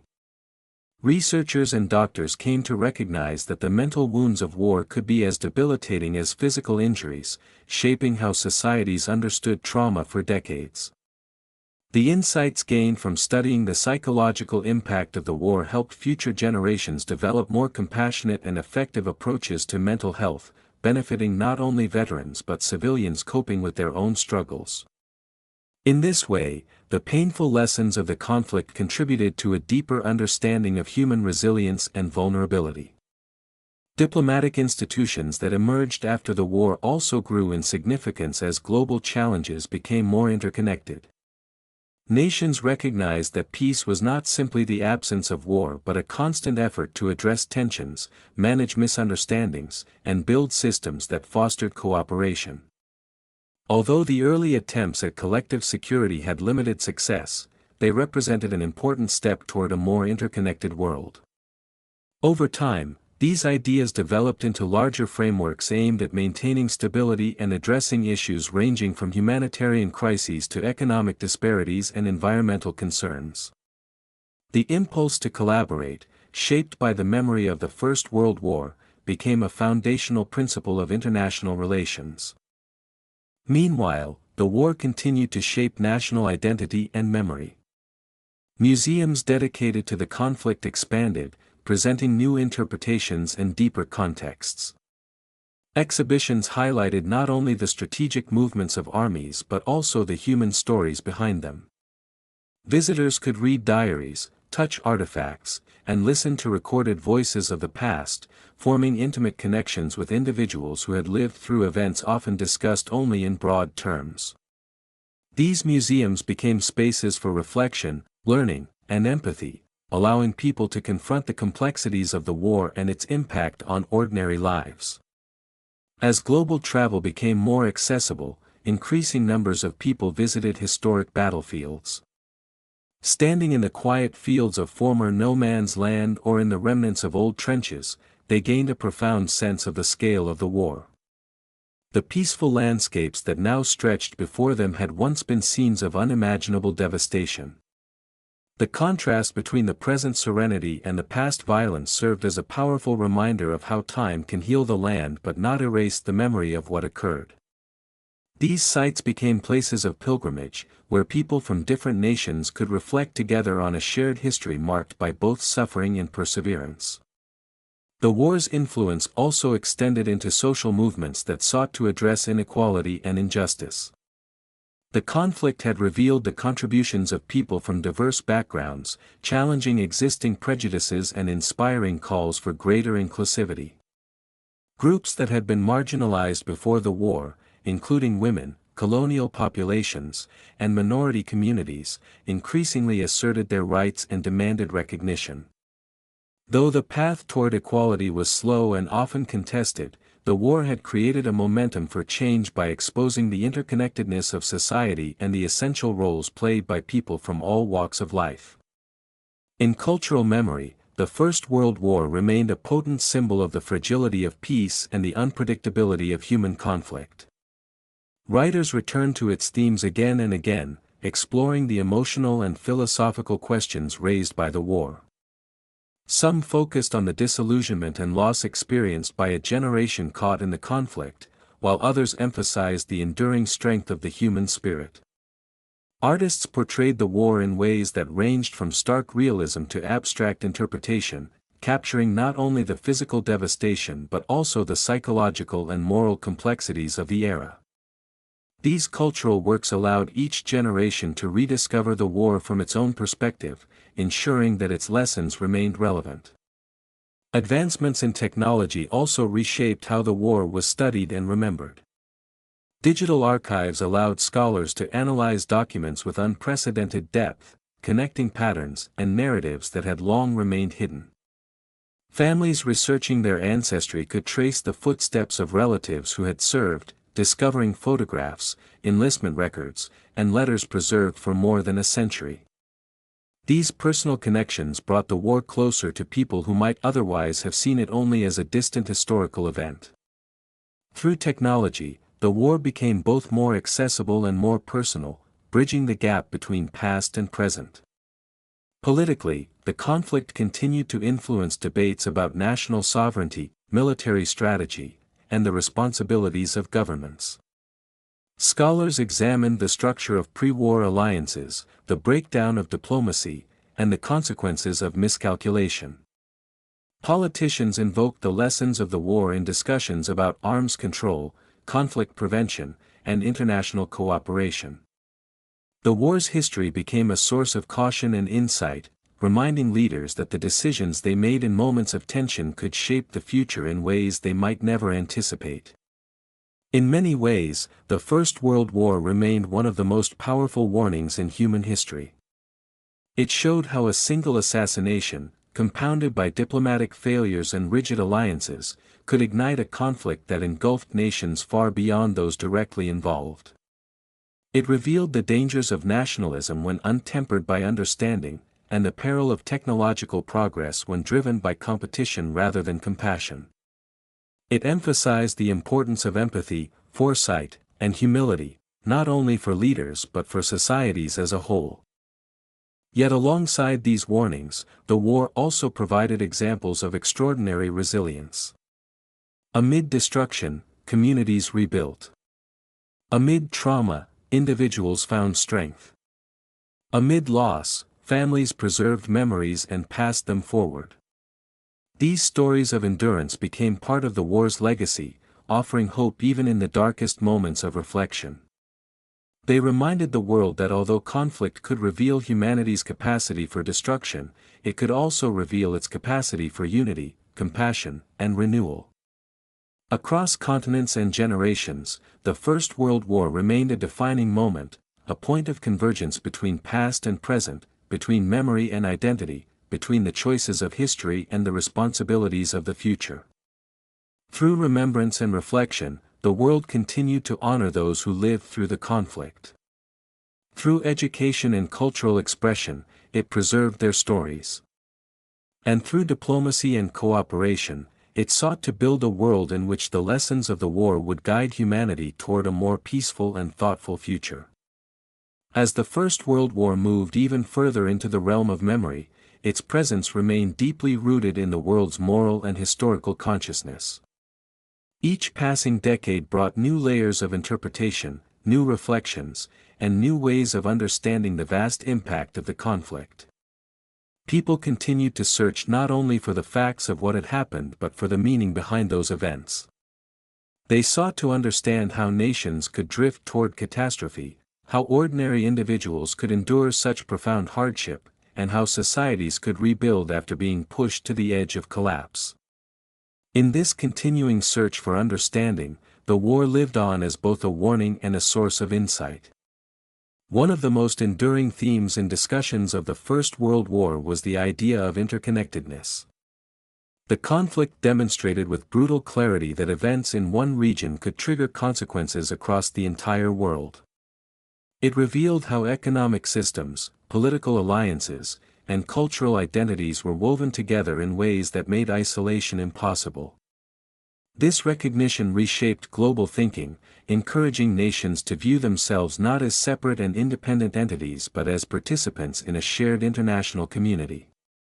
Even when disagreements and tensions arose, the memory of how quickly things had unraveled in 1914 encouraged leaders to seek dialogue, to negotiate differences, and to recognize the value of cooperation. The war also played a vital role in shaping humanitarian values. International organizations dedicated to relief efforts grew in influence as they worked to address the suffering caused by the conflict. The war had shown the need for ethical guidelines in warfare and for systems that protected civilians, prisoners, and the wounded. These principles slowly developed into international agreements that would guide future generations. Although the world would continue to face crises and conflicts, the moral foundations laid in the wake of the First World War provided an essential framework for responding to human suffering with compassion and responsibility. In many countries, literature remained one of the most powerful mediums for examining the war's legacy. Writers explored the emotional, philosophical, and existential questions raised by the conflict, producing works that resonated across decades. Their stories portrayed not only the brutality of the trenches but also the quiet moments of friendship, doubt, and reflection experienced by those who served. These narratives allowed readers to step into the world of the past, to see the war through human eyes rather than abstract statistics. Through literature, the war became a shared emotional experience that connected people across generations and borders. The war also prompted continued exploration of themes related to identity and belonging. In regions where borders had been redrawn, communities grappled with questions about cultural heritage, language, and governance. These discussions shaped political movements and national narratives for decades.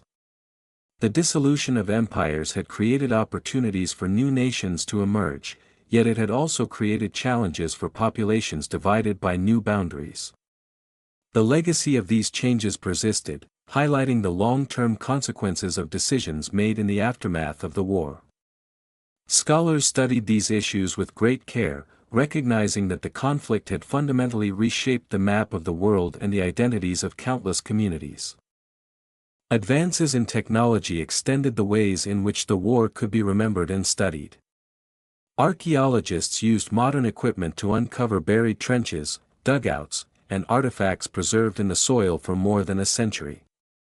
These discoveries offered new perspectives on daily life at the front, providing tangible connections to the experiences of soldiers.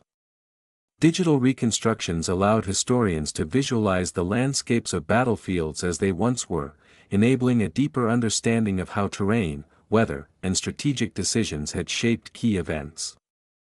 These tools brought the war to life in detailed and immersive ways, expanding knowledge while preserving memory. Many nations also continued to examine the war's influence on military strategy. Analysts studied how rapid technological change had exposed the limitations of traditional tactics. They explored how communication failures, intelligence shortcomings, and rigid planning had contributed to the war's most devastating battles. By understanding these mistakes, military leaders hoped to prevent similar errors in the future. The war's lessons became part of the foundations of modern military education, shaping doctrines that emphasized adaptability, coordination, and the careful integration of new technologies. But perhaps the most significant way in which the First World War endured was through remembrance, through the quiet and profound ways people chose to honor those who had endured the conflict. Memorial services remain deeply meaningful traditions, connecting communities in shared moments of reflection. Silence became a powerful symbol, allowing individuals to imagine the voices, dreams, and sacrifices of those who had lived through the war. The recitation of names carved on monuments provided a bridge between past and present, ensuring that the lives lost were not reduced to anonymous numbers but were remembered as individuals with stories, families, and hopes. Families who preserved their own histories contributed to this collective remembrance. Boxes filled with letters, medals, photographs, and personal belongings became treasured heirlooms. These items carried emotional weight far greater than their physical form. A handwritten note from a soldier at the front, a photograph taken just before deployment, a medal awarded for bravery, each object spoke of courage, fear, love, and loss. They helped future generations understand that behind every historical event were people who lived through its consequences with remarkable strength. As the world increasingly confronted new global challenges, political instability, economic upheaval, environmental crises, the lessons of the First World War continued to resonate. They reminded leaders and citizens alike that the decisions made in moments of uncertainty could shape the future in ways impossible to predict. They emphasized the importance of addressing tensions before they escalated, of fostering empathy and understanding across cultures, and of recognizing the shared humanity that binds nations together. The war stood as a testament to the consequences of failing to uphold these values, urging societies to learn from the past rather than repeat it. Even as the memory of the First World War extended beyond its centennial, it remained profoundly relevant. It continued to inspire studies, artworks, public discussions, and personal reflections. It remained a point of reference in debates about diplomacy, conflict, justice, and human rights. It shaped the world's understanding of leadership, responsibility, and the fragile balance between peace and conflict. And it reminded humanity that progress, though powerful, must always be guided by wisdom and compassion. Through its enduring presence in memory, culture, and global consciousness, the First World War stands as one of history's most transformative events, a chapter that continues to unfold as each generation seeks to understand its meaning. The war's legacy is not confined to the past, it lives in the choices people make, in the values they uphold, and in the efforts they take to create a world where the tragedies of the past serve as lessons for a more peaceful future. As time carried the world steadily forward, the presence of the First World War remained intertwined with the evolution of global society. Even though its battlefields had grown quiet long ago and its veterans had passed into history, the war's influence persisted through the choices nations made, the values communities held, and the memories families cherished. It had become a symbol of both the darkest and most resilient aspects of human nature, a conflict that revealed how far humanity could fall, and how determined it could be to rise again. The war's echoes resounded in the growing emphasis on understanding international relations as a delicate balance of interests, communication, and responsibility. Leaders learned from the past that peace could not be maintained through force alone. It required diplomacy rooted in respect, dialogue grounded in honesty, and cooperation strengthened by a shared commitment to stability. The failures that had led to 1914 became case studies of what happens when nations allow rivalry and suspicion to overshadow common humanity. These realizations influenced treaties, negotiations, and alliances long after the war had ended, shaping the way nations interacted with one another. Yet the war's legacy was not only political, it was deeply personal. Across generations, families preserved stories of ancestors who had served on distant fronts. Some stories were fragments, pieced together from letters that had survived the decades or from faded photographs tucked away in old albums. Others were vivid accounts passed down through first-hand memories, shared at family gatherings or spoken in quiet conversations. Through these stories, the war maintained its human dimension. It reminded people that history was not abstract but lived, and that behind the sweeping movements of armies were individuals who had felt fear, love, determination, and loss. The passage of time also allowed historians to expand their understanding of the war's global scope. Regions once overshadowed in mainstream narratives gained long overdue recognition for their contributions and sacrifices. Soldiers from Africa, Asia, the Middle East, the Caribbean, and Oceania had fought in unfamiliar landscapes under harsh conditions, often facing discrimination even within the armies they served. Their stories illuminated the war's reach beyond Europe and underscored the interconnectedness of the world long before globalization became a defining feature of modern life. These narratives broadened the understanding of the war as not only a European conflict but a truly global struggle shaped by people of diverse backgrounds and cultures. Cultural memory continued to be shaped by artistic interpretations that offered new angles on the war's meaning. Novelists explored the inner turmoil of individuals grappling with trauma. Filmmakers recreated pivotal moments with powerful realism, drawing audiences into the atmosphere of the trenches. Painters experimented with color, form, and symbolism to convey emotions that words could not capture. Musicians composed works that reflected both the sorrow of loss and the hope for peace. These artistic expressions allowed each generation to connect with the war emotionally and intellectually, ensuring that its lessons remained vivid and relevant. As global communication strengthened, digital platforms transformed the ways in which the war was remembered. Families around the world used the internet to trace the footsteps of relatives who had served, discovering records once stored in distant archives. Photographs once confined to attics appeared on digital memorials, making the past accessible in ways earlier generations could not have imagined. Online exhibitions and documentaries brought historical research to new audiences, allowing millions of people to explore the war's history from their homes. Through these innovations, memory became more collective, more connected, and more inclusive. Environmental historians also found compelling stories in the landscapes once ravaged by the war. They studied how forests had regrown in former battle zones, how wildlife had returned to areas once marked by devastation, and how the land bore subtle but enduring scars left by trenches, craters, and unexploded remnants.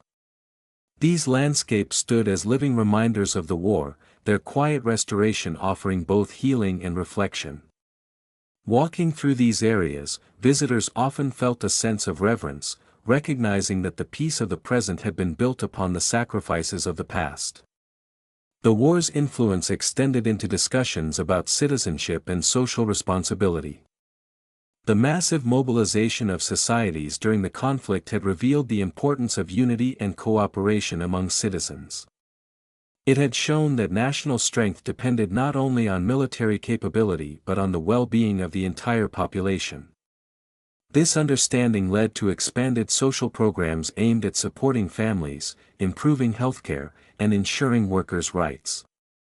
These reforms shaped modern welfare systems and strengthened the social fabric of many nations, illustrating how crises could catalyze positive change when societies chose compassion and solidarity over division.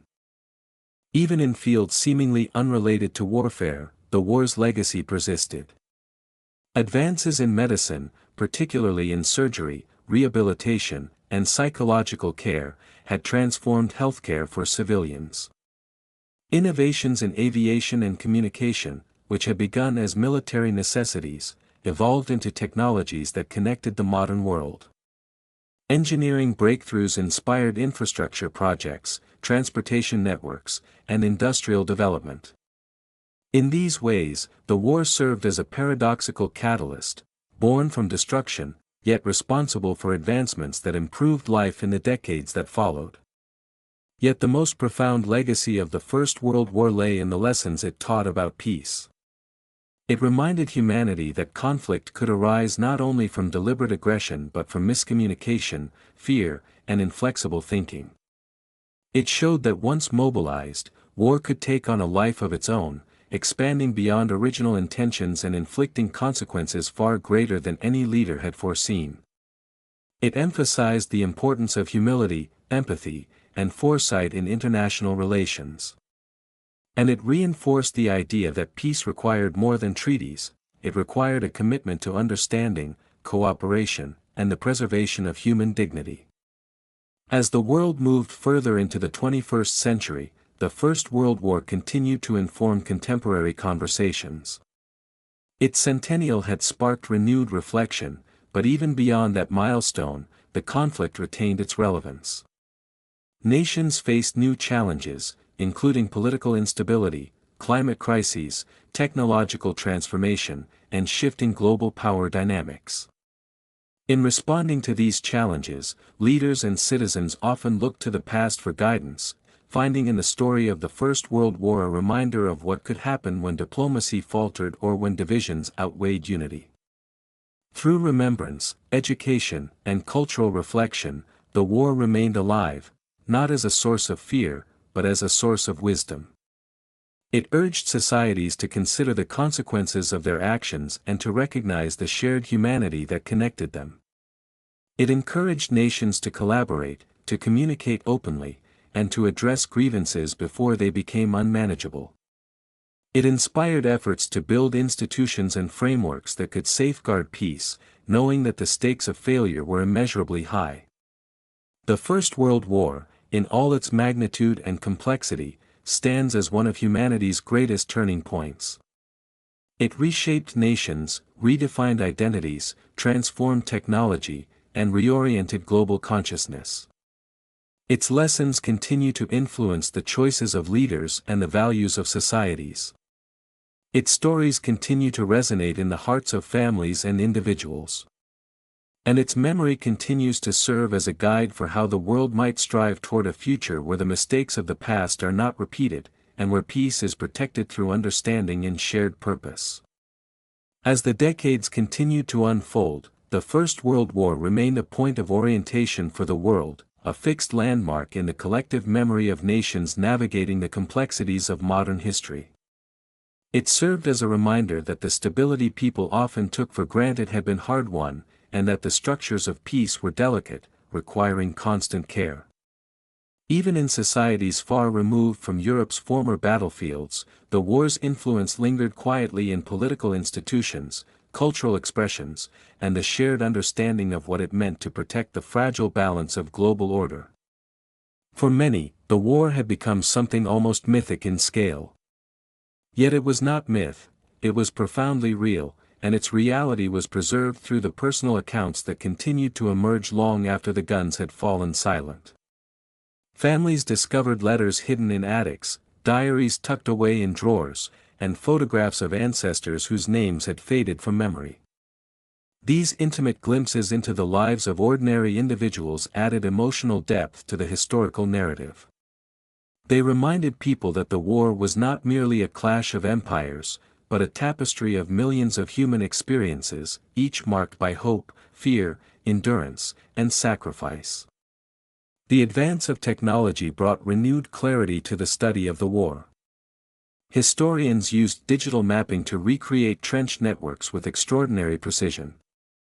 Engineers analyzed soil samples to understand how landscapes had changed under the weight of artillery bombardment. Archaeologists uncovered artifacts from long-buried bunkers, revealing personal items such as pocket watches, letters, combs, and fragments of uniforms that had belonged to soldiers who never returned home. These discoveries offered tangible connections to lives interrupted by war, making the past more vivid and profoundly human. Even as the physical remnants of the conflict aged, they continued to speak to those who visited them. The cemeteries stood in rows of quiet symmetry, their stillness offering space for contemplation. The memorials remained weathered but dignified, each inscription a reminder of lives cut short. The trenches, softened by time and vegetation, retained their solemn presence. Standing in these places, people felt a mixture of reverence and sorrow, sensing that history was not distant but alive beneath their feet. The silence that filled these spaces often carried a weight that words could not express. The war's role in shaping global perspectives on leadership became increasingly apparent. The conflict had demonstrated that leadership was not simply a matter of power or authority but of responsibility, foresight, and empathy. Leaders who studied the war realized that the decisions made in moments of tension required a deep understanding of interconnected global dynamics. Every choice carried consequences that could ripple far beyond national borders. This awareness influenced political education, emphasizing the importance of diplomacy, negotiation, and the recognition of shared interests among nations. The war also played a pivotal role in the evolving understanding of human rights. The immense suffering experienced by soldiers and civilians alike underscored the need for ethical standards in times of conflict.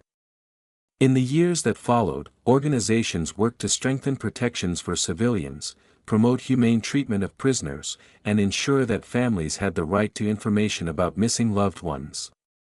These efforts culminated in international agreements that would guide future responses to conflict and humanitarian crises. Though imperfect, these frameworks demonstrated a growing recognition of shared global responsibility. Socially, the war had a profound effect on generational attitudes. The generation that experienced the war firsthand often developed a deep sense of caution and a desire for stability. They understood the cost of conflict in ways that their children and grandchildren could only imagine. Younger generations, growing up in the war's aftermath, were shaped both by the stories they heard and by the social transformations that followed. They inherited a world that had been fundamentally restructured by the conflict, politically, economically, and culturally. Their outlook was influenced not only by the tragedies of the past but by the determination to build a future in which such devastation would not occur again. One of the most powerful aspects of the war's legacy was the way it inspired unity through remembrance. People from different nations gathered to honor the dead, transcending the divisions that had once separated their ancestors.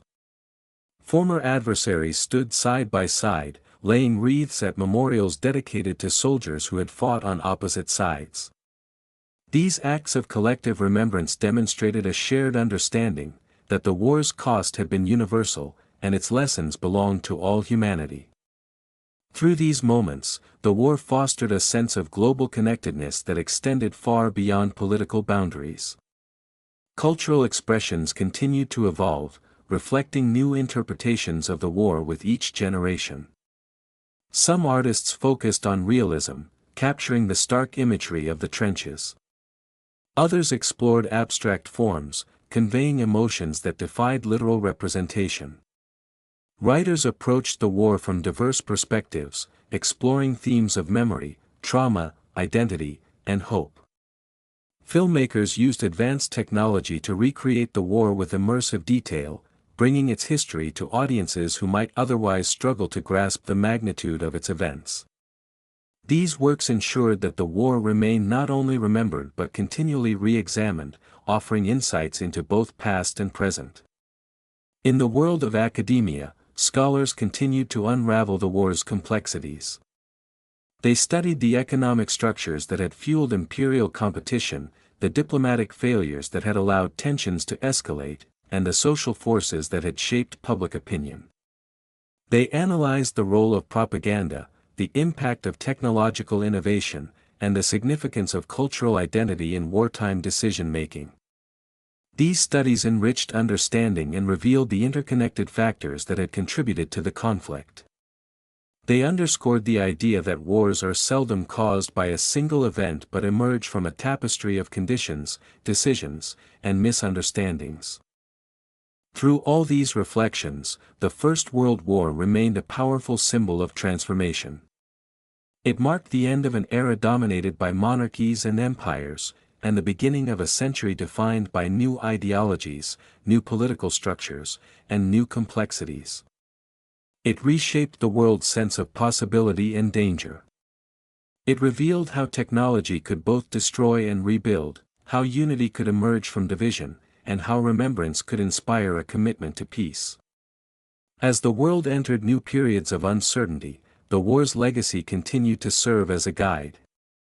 It reminded humanity that peace required effort, vigilance, and understanding. It cautioned leaders against the arrogance of believing that conflict would be short or controlled. It encouraged citizens to value cooperation over division and empathy over indifference. It inspired educators, artists, diplomats, and ordinary individuals to reflect on the past not as a distant story but as a living lesson. The First World War endures in memory because its story is deeply human. It is the story of lives interrupted, of communities changed, of nations transformed. It is the story of courage in the face of terror, of endurance through unimaginable hardship, and of the determination to rebuild a world broken by violence.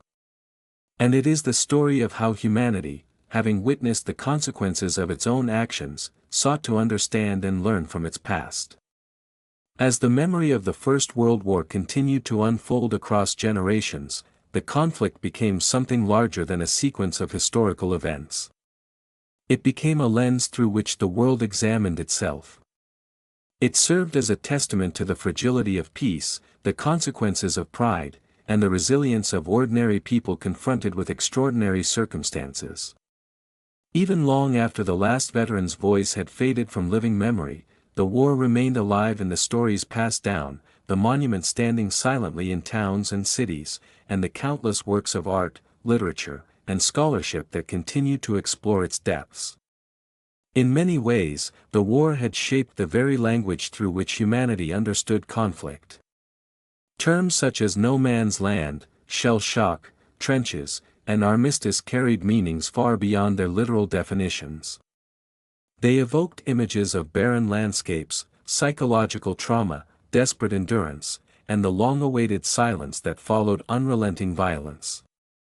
These words, born in the chaos of the early 20th century, remain part of global vocabulary, a reminder of the toll war exacts not only on armies but on entire societies. The deeper historians dug into the archives, the more intricate the story became. Newly analyzed documents revealed the anxieties and uncertainties of leaders who had navigated the crisis of 1914. Diplomatic cables, diary entries, and private correspondences illustrated that even the most powerful figures of the era were often unsure of their decisions. They grappled with fears of weakness, concerns about honor, and the pressure of maintaining alliances. These insights humanized the political actors of the time, reminding the world that history was shaped not by faceless forces but by individuals confronted with complex, often overwhelming choices. At the same time, scholars continue to uncover the voices of those who had been marginalized or forgotten. Indigenous soldiers, colonial laborers, nurses, and medical staff, women working in factories, refugees fleeing advancing armies, and children growing up in the uncertainty of war, all of these perspectives added depth to the collective memory.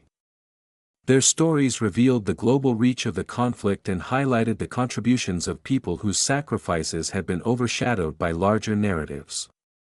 As these voices emerged into public awareness, the war's history expanded beyond the corridors of European power to include the experiences of communities around the world.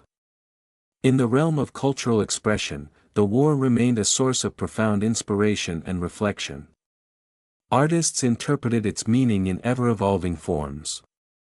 Some depicted the stark, unsettling landscapes of former battlefields, capturing the contrast between natural beauty and the memory of destruction.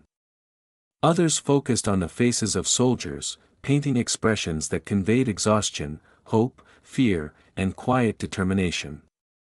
Musicians composed works that attempted to express the emotional weight of collective grief, while filmmakers used modern techniques to recreate the atmosphere of the trenches with haunting realism. Each generation reinterpreted the war anew, finding in its vastness a mirror for their own concerns and anxieties. Technological advancements continued to transform the study of the war. Digital reconstructions allowed viewers to walk through historically accurate models of trenches, bunkers, and supply lines. Satellite imagery revealed faint impressions of battlefield scars still visible beneath the surface of farms and forests. Artificial intelligence helped analyze thousands of documents, identifying patterns and connections that had previously gone unnoticed. These technologies deepened understanding and brought new dimensions to the story, ensuring that even a century after the conflict, discoveries continued to be made. The war's legacy also played an enduring role in shaping discussions about justice and reconciliation. The harsh terms imposed after the conflict had contributed to resentment, instability, and the eventual descent into another world war. These lessons emphasized the importance of rebuilding relationships after conflict, addressing grievances, and fostering equality rather than imposing punishments that deepen divides. International law and peace-building efforts drew heavily from the failures and successes of the post-1918 world, recognizing that true peace required not only treaties but trust. Remembrance itself became a powerful cultural act. People continued to gather at memorials, laying wreaths and observing moments of silence. Many of these ceremonies had become traditions so deeply ingrained that they seemed timeless, yet each carried its own meaning for those who attended. For some, the rituals were acts of national pride; for others, they were expressions of personal grief or gratitude. For many, they were reminders of the responsibility each generation held, to remember, to learn, and to strive for a world where such tragedy would not be repeated. Education played a central role in carrying the war's lessons forward. Teachers emphasized not only the chronology of the conflict but the human stories within it. Students learned about the causes of the war, the experiences of soldiers and civilians, and the efforts made to restore peace. They reflected on the decisions that had led to escalation and considered how different choices might have changed the course of history. Through these lessons, young people gained a sense of global citizenship, understanding that their world had been shaped by the choices and sacrifices of those who had come before them. The war remained significant not only because of its immense destruction, but because of what it revealed about humanity's potential for both devastation and renewal. It showed how quickly trust could erode, how rigid alliances and unchecked nationalism could create conditions ripe for conflict, and how technological progress without ethical responsibility could transform battlefields into sites of unimaginable suffering. Yet it also showed how communities could endure hardship, how individuals could demonstrate extraordinary courage, and how nations could rebuild with determination and hope. In the modern world, these lessons remained as urgent as ever. Nations continued to face challenges that required cooperation, empathy, and foresight. Crises emerged that tested the resilience of international systems, reminding leaders and citizens alike of the necessity of diplomacy and the dangers of division.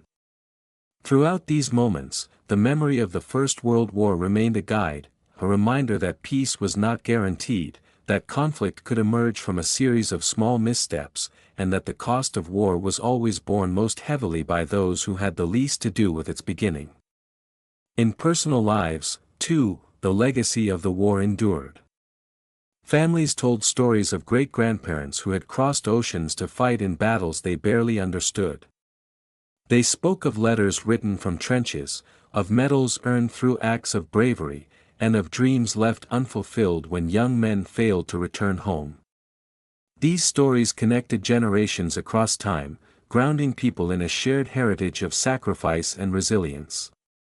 They encouraged reflection not only on the tragedies of the past but on the responsibilities of the present. The First World War remains, even now, a chapter of history that invites continual reflection. It is studied not simply to recount the past, but to understand the forces that shape human decisions. It challenges people to consider how fear, ambition, hope, and misunderstanding can influence the paths nations take. It reminds the world that peace, once broken, is difficult to restore, and that the greatest tribute to those who suffered is a commitment to preventing such suffering from occurring again.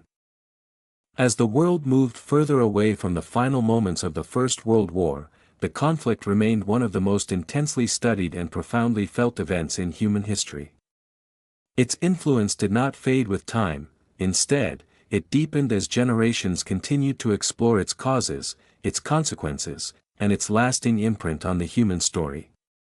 The war became a point of reflection about the choices societies make in moments of fear and uncertainty, and how those choices can reverberate across borders and centuries.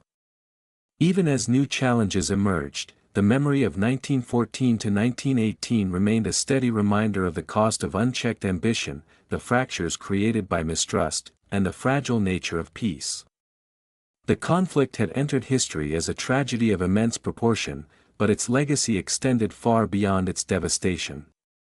It shaped the contours of modern political life, influencing the creation and dissolution of nations, shifting alliances, and inspiring the formation of institutions intended to safeguard peace.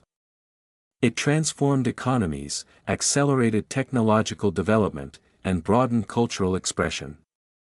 It reshaped the roles of women, introduced new ideas about citizenship and responsibility, and influenced the global movements that would define the 20th century. In this way, the war was not only an ending but a beginning, a catalyst that propelled the world into an era marked by both hope and uncertainty. Even as decades passed, the personal stories of the war continued to resonate. Families preserved the letters of young soldiers writing home from muddy trenches, the postcards sent from distant training camps, and the photographs capturing fleeting moments of camaraderie and joy amidst chaos. These fragments of history held profound meaning, connecting individuals to ancestors they had never met but whose choices and experiences had shaped the lives of everyone who followed. Many people found themselves drawn into research, tracing their lineage through battalion records and passenger lists, discovering the paths that had taken their families across continents. Through this search, the war's history became deeply personal, a reminder that every large event is composed of countless individual lives. The scars left on the landscapes of Europe gradually softened, yet they never disappeared completely. Forests reclaimed areas once blasted by artillery. Rivers continued their timeless flow past fields that had witnessed tremendous suffering. The land healed, but beneath its surface lay reminders of the past, rusted shells, fragments of equipment, and the quiet presence of soldiers who had never been recovered. Over time, these landscapes became places of learning and reflection. Visitors walked through preserved trenches and battlefields not to glorify conflict, but to understand the magnitude of what had occurred. Schools brought students to these places so they could feel the weight of history beneath their feet and recognize the importance of remembrance. Across the globe, nations continued to grapple with the war's political consequences. New borders drawn after the conflict had set the stage for future disputes and alliances. Some regions struggled with the legacies of colonialism, while others sought to define their national identity within newly established states. These struggles demonstrated that the war's effects were not limited to the years it was fought, but extended across generations in ways that shaped global politics and cultural identities. The conflict had altered the balance of power, disrupted empires, and laid the groundwork for movements seeking independence, representation, and self-determination. In this evolving world, the moral lessons of the First World War remained central to discussions about leadership and diplomacy. The war had shown how quickly misunderstandings and fears could ignite global catastrophe. It revealed that no nation, regardless of strength or power, could escape the consequences of widespread conflict. Leaders who studied the war understood that the pursuit of peace required wisdom, humility, and a willingness to hear perspectives different from their own. They recognized the importance of preventing small disputes from spiraling into larger conflicts, of addressing underlying grievances, and of fostering an international environment where cooperation could thrive. These lessons shaped diplomatic strategies and informed efforts to build institutions capable of maintaining stability. In many communities, descendants of those who had served found themselves drawn to the places where the war had been fought. They traveled to fields once torn apart by artillery, walked through silent cemeteries where row upon row of white stone stretched across the horizon, and stood in preserved trenches where soldiers had once waited in the darkness for dawn to bring another day of uncertainty. In these landscapes, time felt strangely suspended. The quiet that surrounded them was not the absence of sound, but a presence, a reminder of the millions of voices silenced by the conflict and of the world irrevocably changed by their loss. As historians continue to study the war, they recognize that its importance lay not only in understanding what happened but in understanding why it happened. They analyze the complex interplay of nationalism, militarism, imperial competition, and diplomatic failures that had shaped the early 20th century. They traced how fear and pride pushed nations into confrontation, how miscalculations turned local crises into global catastrophe, and how leaders struggled to navigate an environment filled with uncertainty. These studies illuminated the fragile balance that exists in international relations, revealing how quickly trust can erode and how essential communication and empathy are to the preservation of peace. The deeper the world explored the war's history, the clearer it became that the conflict had transformed more than borders and governments, it had transformed humanity's view of itself. It forced societies to confront the consequences of their choices and to reflect on the responsibilities they carried. It led to movements for greater rights, equality, and social support. It inspired international cooperation, fostering the idea that peace required active effort rather than passive hope. And it shaped cultural expression, giving rise to works that captured the emotional truth of the war in ways that history books alone could never convey. Even as the modern world faced challenges of its own, economic uncertainty, political division, global crises, and new forms of conflict, the memory of the First World War remained a guide. It urged leaders to consider the consequences of inaction as well as action, to recognize the humanity in their adversaries, and to understand that true strength lies in wisdom, not aggression. It reminded citizens that they, too, had a role in shaping their societies, whether through education, civic engagement, or the way they treated others in their daily lives. The war's legacy became a reminder that the choices of individuals and nations alike carry weight far beyond the moment they are made. In many ways, the war continues to challenge the world to strive for a better future. It teaches that peace requires more than treaties, it requires understanding, compassion, and the will to listen. It teaches that history must be examined with honesty, acknowledging both error and courage. And it teaches that human life, in all its fragility and resilience, holds a value that cannot be measured in military terms. These lessons endure because they speak to the core of what it means to be human. As the documentary draws toward its closing reflection, the story of the First World War stands not only as an account of a devastating conflict but as a reminder of the path humanity has traveled, a journey marked by tragedy, transformation, and hope. The war shaped the world that followed, influencing decisions, inspiring change, and revealing the extraordinary strength of the human spirit. It left behind graves and ruins, but also legacies of unity, determination, and understanding. And so, as we look back across the timeline of the First World War, from the assassination that set events in motion to the armistice that silenced the guns, from the collapse of empires to the birth of new nations, from the suffering endured to the lessons learned, we recognize that the story is not confined to the past. It remains with us, guiding our choices, informing our perspectives, and urging us to remember what millions sacrificed. In the quiet after the final words of this narrative, one truth becomes clear. The First World War is not simply history.